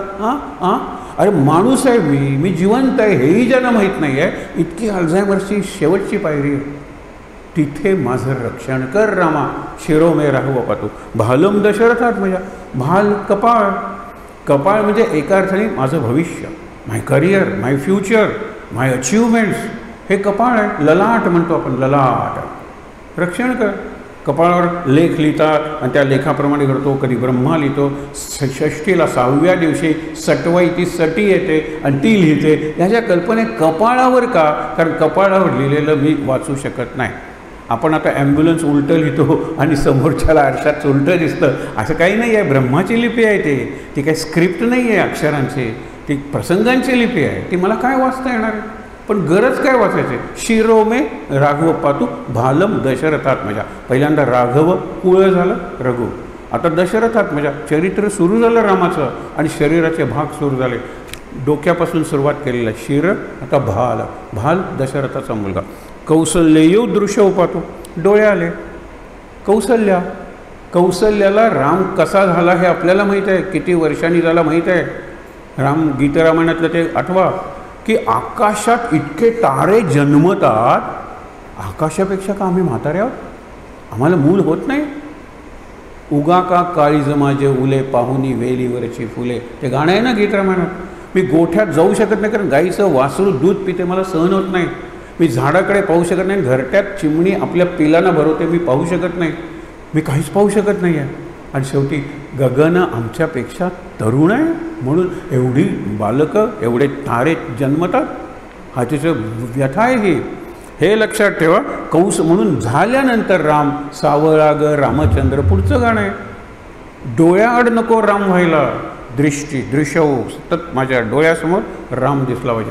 डोळ्यासमोर राम दिसा, या माईकमध्ये मला राम दिसला पाहिजे. मी हळू बोलतो आहे, हा मोठा आवाज करून हे ॲम्प्लिफाय करतो आहे आवाज. हे रामाचं कार्य आहे.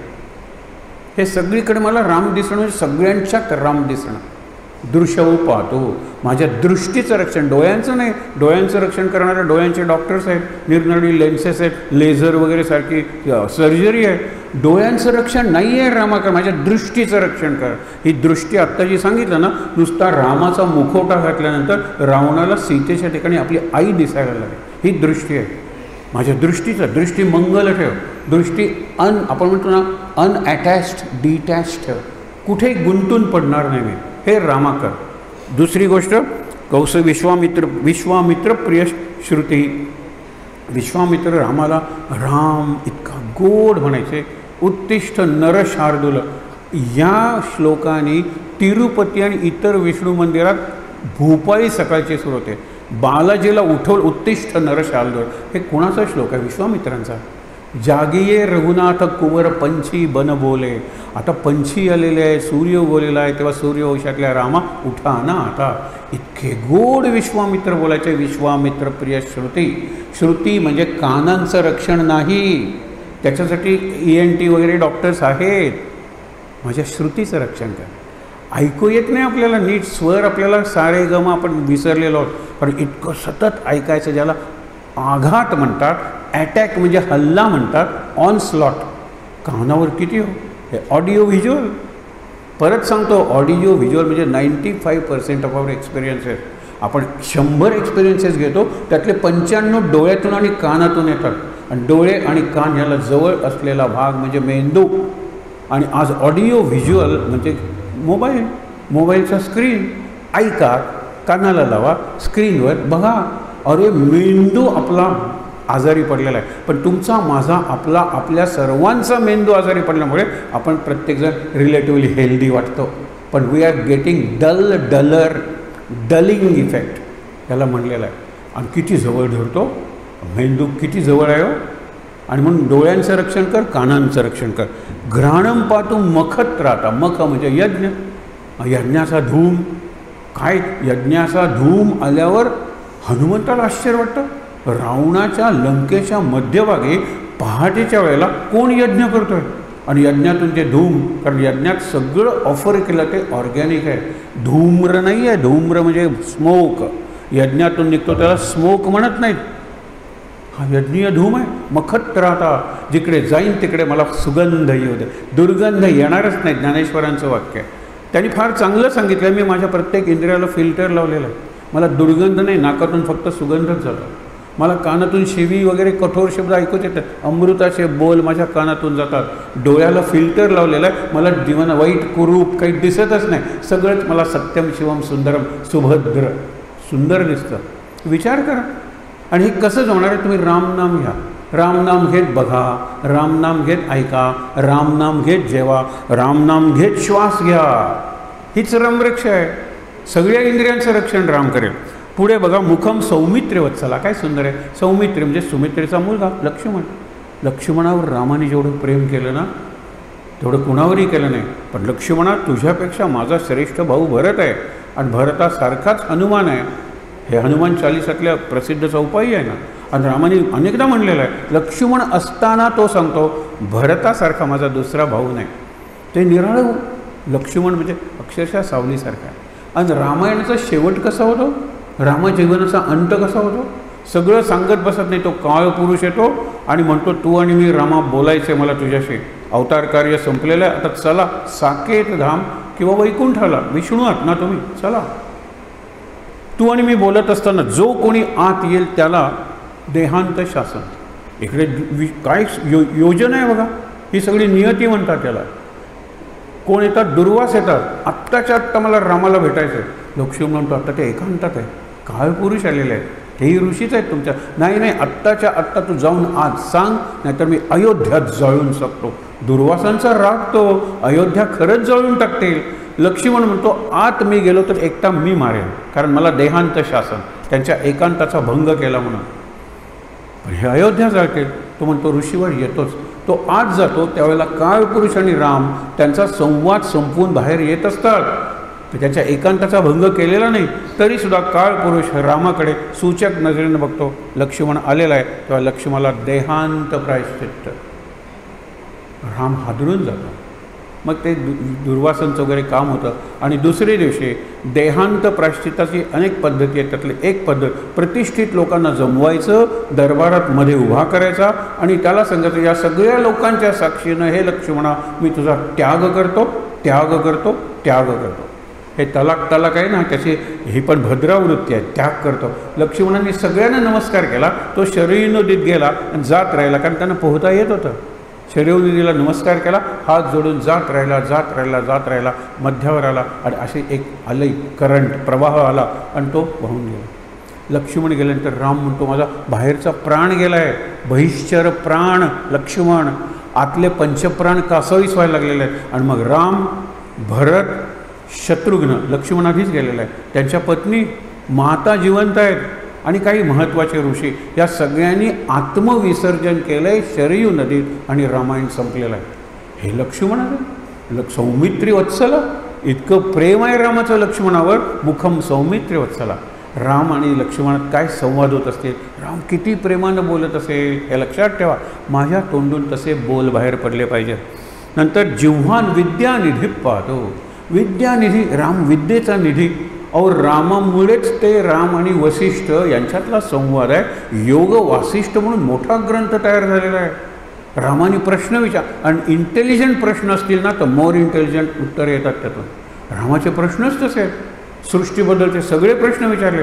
विद्यानिधी झालेला आहे राम. तो माझ्या जिव्हेचं रक्षण करू दे. जिव्हेचं रक्षण, आपल्या जिव्हेला पॅरालिसिस झाल्यासारखा किंवा डायरिया झाल्यासारखे आपण बोलतो, थांबतच नाही. नको ते बोलतो, नको तितकं बोलतो, नको तेव्हा बोलतो, बोलतो बोलतो बोलतो 5 मिनटं शांत राहत नाही. आणि मग रात्री झोपेतला लोक बडबडतात, तुम्हाला माहीत आहे ना. म्हणून विचार करूया आपण. इथे काय सांगितलेलं आहे की मुखम जिव्हान विद्यानिधी पाहतो. रामाचं बोलणं कसं आहे आणि कृष्णाचं बोलणं कसं आहे. कृष्णाचे संवाद लोकांना आवडले, रामाचे संवाद नाही आवडले. कारण लक्ष्मणा, आता आपण 14 वर्षानंतर पुन्हा आपल्या प्रिय अयोध्येत प्रवेश करतोय. हे राम, एखादा आकाशवाणीचा बातमी वाचणारा जितक्या फ्लॅट टोनमध्ये म्हणतो ना, राम तसा बोलतो, ज्याला आरोह अवरोह किंवा व्हॉइस मॉड्युलेशन म्हणतात, रामाच्या बोलण्यात नाही आहे, कृष्णाच्या बोलण्यात आहे. आत्ता शिशुपाला, तुला मी शेवटचं सांगतो, 100 अपराध भरत आलेले आहेत. मी काय घाबरतो का? गवळटा, बावळट म्हणतो तसा त्याला गवळी म्हणतो. गवळटा, सुदर्शन चक्र सुटतं. कृष्णाच्या संवादात वर खाली असे चढ उतार आहेत. ते संवाद जास्त जिवंत वाटतात. रामाचे चैतन्याने भरलेले वाटतात, जिवंतपणाच्याही पलीकडचे. अवघड आहे तसं बोलणं. माझ्या जिभेला रामा विद्यानिधी कंठम भरत वंदिता. 2दा भरतांनी भेट दिलेले, वनवासाच्या सुरुवातीला आणि शेवटी. आता संपलं, थोडाच वेळ आपण बोलणार आहोत. आलिंगन दिलं आहे, भरत मिलाप. एकदा कुठे वनवास सुरू झाला आणि चित्रकूट पर्वतावर वल्कल घालून आलाय, जटाजूट करून आलाय भरत. म्हणतो कुठल्याही एका राजकुमारांनी 14 वर्ष वनवास बोलला की अट पूर्ण झाली. तू जा अयोध्येला, तुझी अयोध्येला जास्त गरज आहे, मी तुझ्या ऐवजी वनात राहतो. म्हणून तो तयारीने आलेला आहे. आणि मग ते प्रसिद्ध गाणं, दैवजात दुःखे भरता दोषना गुणाचा, पराधीन आहे जगती पुत्र मानवाचा. त्यावेळेला राम म्हणतो, संपल्या विना ही वर्षे दशोत्तरी 4, अयोध्येत नाही येणे, सत्य हे त्रिवार, सत्य हे त्रिवार, सत्य हे त्रिवार. हे आपल्याला माहीत आहे. पण अगदी खालच्या आवाजात भरत रामाला म्हणतो, तू अयोध्येत केव्हाही ये रे. हा भरत सांगतो, तुझी पावलं अयोध्येत आधी पडतील आणि माझी पावलं नंतर अयोध्येत पडतील. सत्य हे त्रिवार, सत्य हे त्रिवार, सत्य हे त्रिवार. भरत अयोध्येत गेलाच नाही. भरताने पादुका अयोध्येत नेल्याच नाहीत. अयोध्येच्या सीमेच्या बाहेर सिंहासन आणलं. नंदीग्राम नावाचं गाव आहे तिथे. तिथे 14 वर्ष सिंहासनावर पादुका स्थापन करून त्यांच्या साक्षीनं, प्रेरणेनं, शक्तीनं राज्य केलं. आणि अयोध्येचं वैभव 10 पटीनं वाढवून रामाला 14 वर्षांनी परत केलं. तो राम राम राम राम म्हणत टाळ्या पिटत बसलेला नाही आहे भरत, पण गेला नाही. रामाचं शेवट दुसरं आलिंगन केव्हा दिलं? 14 वर्ष संपलेले आहेत. 2 जणांनी आलिंगन दिलं आणि दोघांनी एकमेकांभोवती प्रदक्षिणा घालतल्या, जशी आपण प्रदक्षिणा घालतो. त्यावेळेला ह्या तिन्ही मातांना कळलं नाही भरत कुठला आणि राम कुठला. भरताला हे हायेस्ट कॉम्प्लिमेंट आहे. भरताचं अभिनंदन, नमस्कार करायला पाहिजे. राम 14 वर्ष वनवासात आहे म्हणून तो कृश झाला. शेवटचं वर्ष तर रामाचं अत्यंत ताणाखाली गेलं, कारण सीतेला पळवलं होतं. शेवटचे 2 महिने तर युद्ध चालू होतं. भरताचं काय? भरत रामा एवढा कृश झाला, बारीक झाला. रामासारखा जटाजूट त्यांनी, रामासारखी त्यांनी कवलकल घातलेली आहेत. कुटीत राहत होता, कारण रामा पर्णकुटीत राहत होता, पंचवटीत वगैरे राम. आणि मातीच्या मडक्यातून पाणी पित होता, गवताच्या शय्येवर झोपत होता आणि पानांच्या पत्रावळीवर जेवत होता. कंदमूळ आणि फळ कोण? भरत. राम जसा तिकडे जगतो. अवघड आहे हे, अवघड. आणि म्हणून लक्षात ठेवा, कंठम भरतवंदिता. कंठ आलिंगन म्हणजे माझं आत्मलिंगन, तुमचं आत्मलिंग, यांचं आलिंगन आहे. लिंग आणि आलिंगन. आलिंगन म्हणजे मिठी नाही आहे काही, एम्ब्रेस किंवा हगिंग नाही आहे, ते आलिंगन आहे. भरताला 2दा दिलेलं आहे, माझ्या कंठाचं रक्षण रामा. तू भरताला जे आलिंगन दिलं वनवासाच्या आरंभी चित्रकूटाला आणि वनवासाच्या शेवटी नंदीग्रामात, मला तसं आलिंगन दे. माझा कंठ भरतवंदिता. स्कंदौ दिव्यायुध पारू. स्कंद खांदे दिव्यायुध. रामाला तलवार दिलेलं, रत्नजडित तलवार का दिले, काय उपयोग आहे? माझ्याकडे धनुष्यबाण आहे, ही ठेव. अगस्त्य ऋषींनी सांगितलेलं आहे. पुढे विराध नावाचा राक्षस भेटतो, त्याचे हात किती लांब होतात, सीतेला धरून त्यांनी आणलेला आहे. आणि नंतर म्हणतो, अरे माझ्या उद्धाराची वेळ आलेली आहे रामा, माझे हात तोड, सीतेला सोडव, मोठा खड्डा खणा आधी आणि मला त्याच्यात पुरून टाका, मी मुक्त होईल. त्यावेळेला तलवारीची आवश्यकता होती. ऋषींना पुढचं दिसत होतं. मग एक तलवार आहे, धनुष्य आहे, बाण आहे, बाणांचा भाता आहे. स्कंधव दिव्य आयुध पाहतो. दिव्य आयुध. स्कंध म्हणजे खांदे. खांदे जबाबदारीचं लक्षण आहे ना. आता राष्ट्राची जबाबदारी तुमच्या तरुण खांद्यांवर आहे. आपण म्हणतो ना, ऑन युअर यंग शोल्डर्स. तर रामाचे खांदेच तसे आहेत. माझ्या खांद्यांचं रक्षण हे धनुष्य बाण धारण करणाऱ्या रामा कर. पुढे भुजौ भग्नेश कार्मुका. भुजांचं रक्षण कर. कार्मुक म्हणजे धनुष्य. कार्मुक पाणी, रस्वय. पाणी म्हणजे हात. ज्याच्या हातात कार्मुक धनुष्य आहे, जय जय राम. इथे कार्मुक ते कोदंड म्हणतात त्याला, किंवा शिवधनुष्य उचललं आणि त्याला ती प्रत्यंच्या दोरी लावत असताना ते मोडलं. काय भुजात तुझ्या शक्ती असेल, मला ती शक्ती दे रे. ते धनुष्य मोडलं, हा अहंकार मोडला. जनकाचा नाही, परशुरामाचा. आणि पुढे परशुरामाचा प्रसंग आहे ना, हृदयम जामदग्नेजित. रामाचं चरित्र पुढे चालू राहिलेलं आहे. पहिल्यांदा दशरथाचा मुलगा, नंतर कौशल्याचा मुलगा, नंतर भरताचा भाऊ, लक्ष्मणाचा भाऊ, नंतर विश्वामित्राचा विद्यार्थी. असं करत करत आपण आलेलो आहोत भुजौ भग्नेश कार्मुका. विवाहापर्यंत आलेलो आहोत. त्यांनी कार्मुक धनुष्य मोडलं. पुढे जे आहे ते तसंच आहे, भुजौ भग्नेश कार्मुका. त्याच्यानंतर करौ सीतापती पातू. कर म्हणजे हात. पाणी ग्रंथ, सीतेचा हात धरला ना, शेवटपर्यंत सोडलेला नाही. सीता गेली ना, ही देहाने गेलेली. ती वर्णन आहेत, आत्ता त्या विषयात शिरायला नको. करौ, सीतेचा हात ज्याने हातात घेतला. रामा माझे हात त्या सीतापती रामासारखे. करौ सीतापती पाहतो. हृदयम जामदग्नेज. जामदग्न्य म्हणजे जमदग्नींचा मुलगा परशुराम, ज्याची ही भूमी म्हणली जाते. आणि सगळा मोठा प्रसंग आहे रामायणातला, अत्यंत चांगला प्रसंग. फक्त त्यातलं सूत्र सांगतो, पुढे जातो. जमदग्नी अत्यंत सप्तर्षीतले ऋषी, अत्यंत सामर्थ्यवान, तपस सामर्थ्य, परंतु रागीत. ते ध्यानस्थ असताना एक उन्मत्त क्षत्रिय राजा, नाव काय, सहस्रबाहू कार्तवीर्य अर्जुन नावाचा राजा येतो आणि ध्यानात असलेल्या जमदग्नींची मान लोक उडवून टाकतो. मग ते परशुराम हे करतात प्रतिज्ञा. आणि 21 वेळा, म्हणजे त्यांनी सगळ्या क्षत्रियांना मारलं नाही हो. सगळ्या क्षत्रियांना मारलं असतं तर एकदाच करावी लागली असती पृथ्वी. 21 वेळा निक्षत्रिय पृथ्वी केली. याचा अर्थ आहे त्यांनी फक्त उन्मत्त क्षत्रिय राजांना मारलं. जसे क्षत्रिय राजे आजही समाजाच्या निरनिराळ्या क्षेत्रात आहेत, त्यांना मारण्याची गरज आहे. कारण त्यांनी काय सांगितलं की उन्मत्त क्षत्रिय, अरे ऋषीला मारतात. आणि ऋषी ध्यानस्थ आहेत, डोळे बंद करून बसलेले.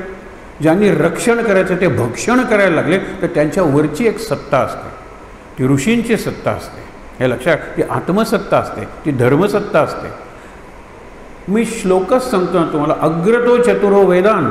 वेदांची पालखी निघालेली आहे. हे ब्राह्मतेज आहे. ब्राह्मण वगैरे शब्दही आणू नका मनात.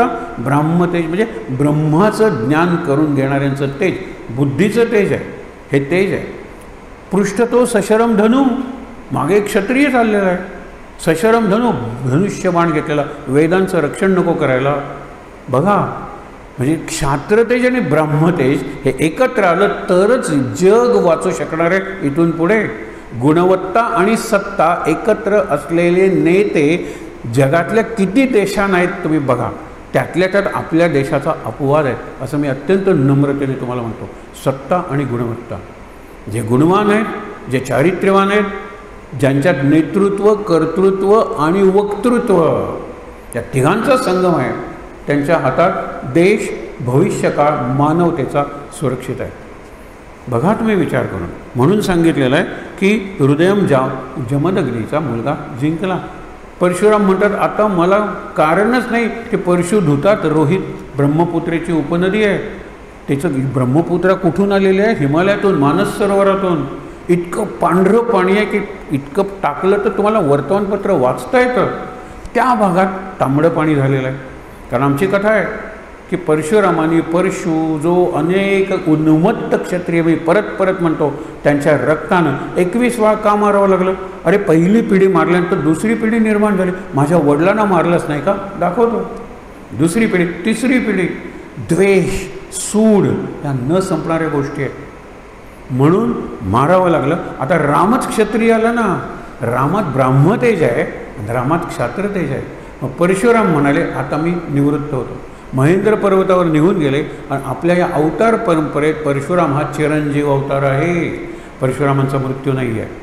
पण हृदयम जामदग्नेजेत, हृदय त्यांनी माझं रक्षण करतो. परशुरामानं जिंकलेलं आहे. आणि परशुराम म्हणजे क्षात्रतेज पराक्रम आणि ब्राह्मतेज बुद्धी दोन्ही पाहिजेत. ब्रेन पाहिजे, ब्रॉन पाहिजे. ब्रॉन म्हणजे मसल्स, हे जे जिममध्ये जाऊन ट्रायसेप्स बायसेप्स करतात ते नाहीत. ब्रेन, ब्रॉन अँड बुलियन. बुलियन म्हणजे गोल्ड. आपल्याकडे ब्रेन आहे, भारताकडे ब्रॉन कमी आहे. आपण कष्ट कमी करतो. पण हळूहळू बुलियन म्हणजे गोल्ड भारताकडे जास्त यायला लागलेलं आहे. आपण सुद्धा बुद्धीनं का होईना पण कष्ट, श्रम, प्रयोग आणि प्रयत्न करायला लागलेलो आहोत. आणि म्हणून भारत जाळण्याचं कारस्थान सध्या सुरू आहे. सध्या मी सांगत बसत नाही, फक्त आत्ता गेल्यानंतरच्या बातम्या बघा. जिथे ज्या समुदायाची माणसंच नाही आहेत तिथे जास्तीत जास्त जाळणं सुरू झालेलं आहे भारताला. मणिपूरमध्ये हे सध्या जे आंदोलन चालू आहे ना, तिथे त्या समुदायाची एवढी माणसंच नाही. हजारो लाखो माणसं आलेली आहेत. हे जाळा ते जाळा, पोलीस मारून टाका, हे सगळं घडतं आहे आत्ता या क्षणी आपल्या देशात. 3 राज्यात. पण हे तुम्हाला सांगितलं मणिपूर संबंधच नाही. जाळायला सुरुवात केलेली आहे. ह्याच्यात आपण कसं उत्तर देणार? फायर ब्रिगेड बनून नुसतं फायर ब्रिगेड नाही, त्या अग्नीला त्याची दाहिनी शक्ती आहे ती शक्ती न्यूट्रलाइज करायला पाहिजे. कारण ही दुष्ट शक्ती आहे, जाळणारी शक्ती आहे. अग्नीची दाहिनी शक्ती सुंदर आहे ना, की ज्यामुळे आम्ही स्वयंपाक करतो, प्रयोग करतो, निरनाळी वाहनं चालवतो, वाफ वगैरे निर्माण करून. ही दाहिनी शक्ती आपण विधायक म्हणतो, कन्स्ट्रक्टिव्ह. ही डिस्ट्रक्टिव्ह आहे, ती नष्ट केली पाहिजे, न्यूट्रलाइज केली पाहिजे. शेवटी काय सांगतात ते बघा. सुग्रीवेश कटिप नाभीम जांबोदाश्रया. नाभी हा सगळ्यात महत्त्वाचा भाग आहे. आणि जांबुवंत अस्वल होता. आणि ज्या वेळेला अमिबापासून माणूस झाला आणि आपला अगदी नजीकचा लगतचा पूर्वज माकड आहे, शेपूट नसलेलं, एप्स म्हणतात त्याला. गोरांग आपण म्हणतो, ओरांगुटांग, चिंपांझी, गोरिला हे आपले पूर्वज आहेत. पण मध्ये डार्विनने स्वतः सांगितलं, ज्यांनी ही थिअरी सांगितलं, there is a missing link. वानर आणि माणूस याच्यामध्ये एक असं जनावर असलं पाहिजे ज्याच्यात माणसाचेही गुणधर्म आहेत, लक्षात ठेवा. आणि वानराची पुढची आवृत्ती आहे ती, ज्याला इव्होल्युशन म्हणतात, पुढचा विकास आहे. अस्वल हे ते आहे. दुर्गा भागवतांचा सिद्धांत आहे. अस्वल झोपतं माणसासारखं, अस्वल होल्ड करतं माणसासारखं, अस्वल दूध पाजतं आपल्या पिलाला, अस्वली माणसासारखी. म्हणून बेअर तयार केली, टेडी बेअर. टेडी बेअर छातीशी घ्या, झोपा, ममा गेलेली आहे दिवस, याला बेअर. सांगत नाही, पुढे खूप सांगता येण्यासारखं आहे. सुग्रीवेश कटे पाहतो. सुग्रीवाचा ईश कटी अत्यंत महत्त्वाचा आहे सांदा. आणि जी वानरं होती ना, ती प्रत्यक्षात माकडं नव्हती, मंकीज नव्हते. कारण सुग्रीव आपल्या सैन्याला आज्ञा देतो, रामायणात असं आहे, आता युद्ध संपलेलं आहे, युद्ध जिंकलेलं आहे, वानर वेश काढून ठेवा. बघा ना, वानरी ज्या वर्णन केलेले आहेत, तारा काय, त्यांना काही शेपटं होती का हो? नाही वर्णन. अरे त्या सीते मंदोदरीसारख्याच त्या तेजस्वी आहेत. रामाला निरुत्तर केलेलं आहे. नंतर रामाने दुसरे आर्ग्युमेंट करून आता माझं समाधान झालं, माझ्या पतीला तू मागून का मारलंस? वीर आहे ना. तारेनं प्रश्न विचारला, ती वानरी.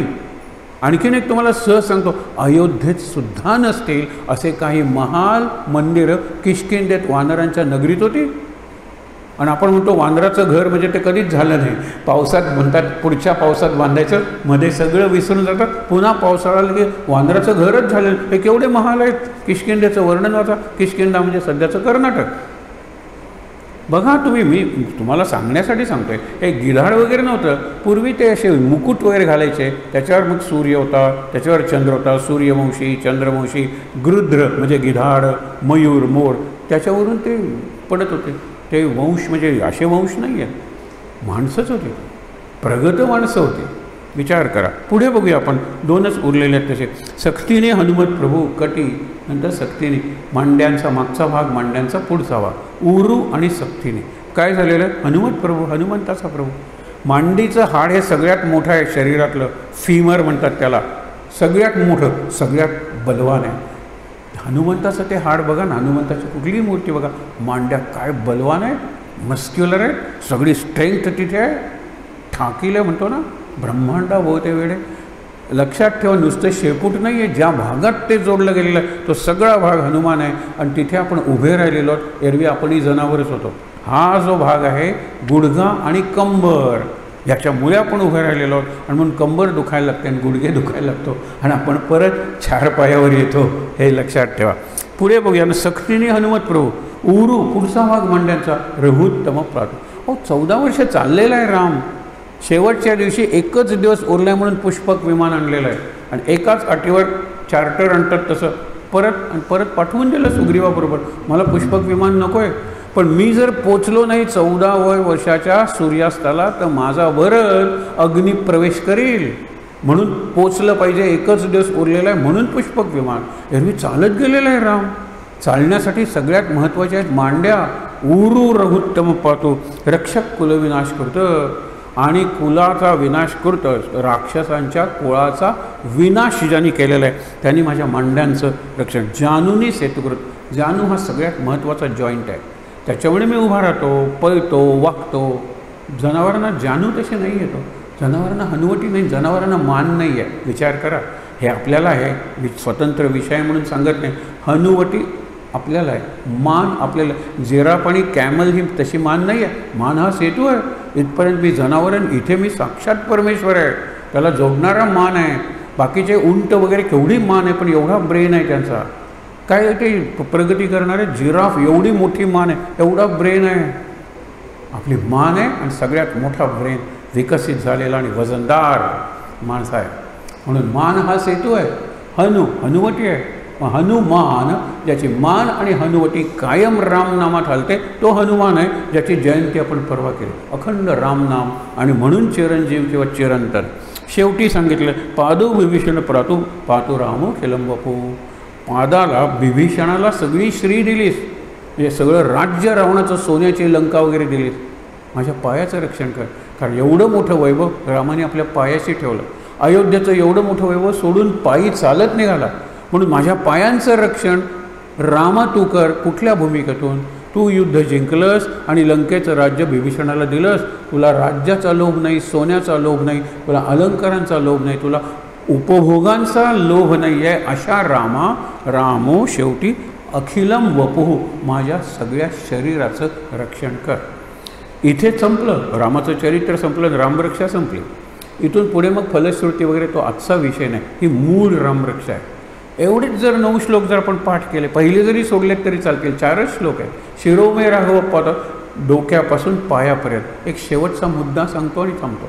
ज्या वेळेला मला गुरुचं वर्णन करायचं आहे किंवा गुरुचं दर्शन घ्यायचं आहे, पांडुरंगाचं दर्शन घ्यायचं आहे, तेव्हा पायापासून मस्तकापर्यंत. आणि ज्यावेळेला मला माझं वर्णन करायचं आहे, मस्तकापासून पायापर्यंत.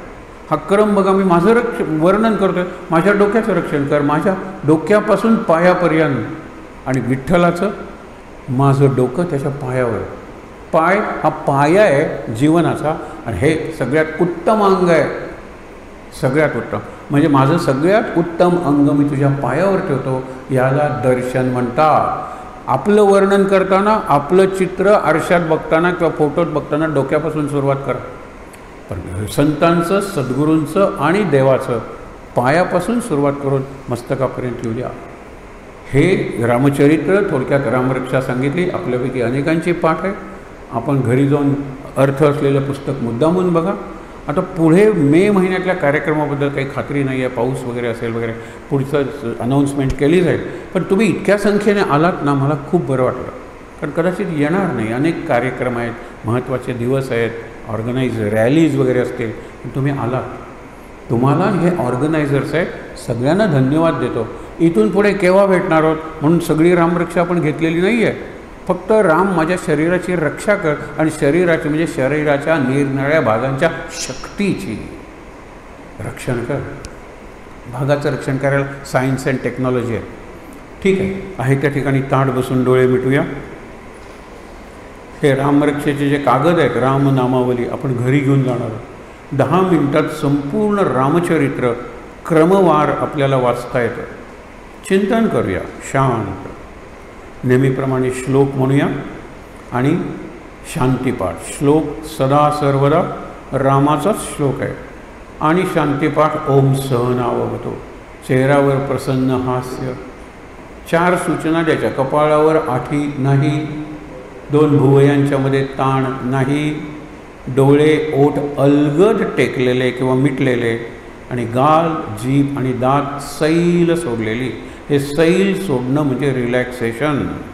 काही गच्च आवळून ताणून धरायचं नाही आहे, रिलॅक्स. आणि मग चेहऱ्यावर प्रसन्न भाव. छान. श्लोक म्हणूया अर्पण भावनेनं.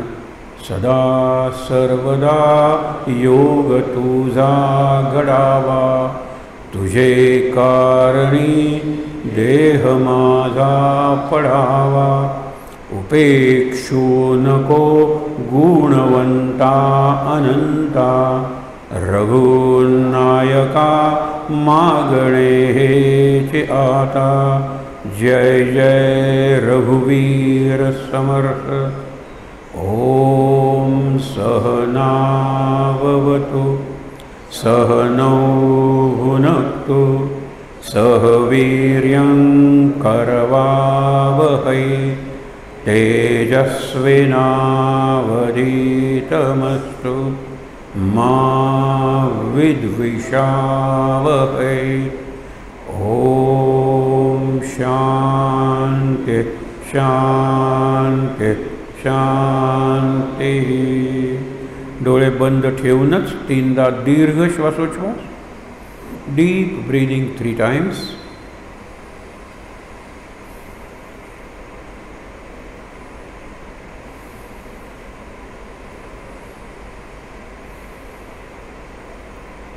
हातावर हात चोळूया, रब युअर हँड्स, आणि ते हात चेहऱ्यावर डोळ्यांवर चोळूया.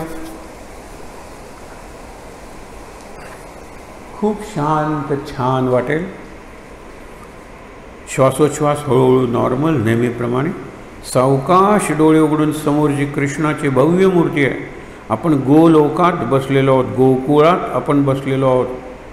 कृष्णाची मूर्ती, कृष्णाचं दर्शन, आणि इथे जमलेल्या सर्वांना नमस्कार करूया. शांत आनंद. महाराज महाराज महाराज.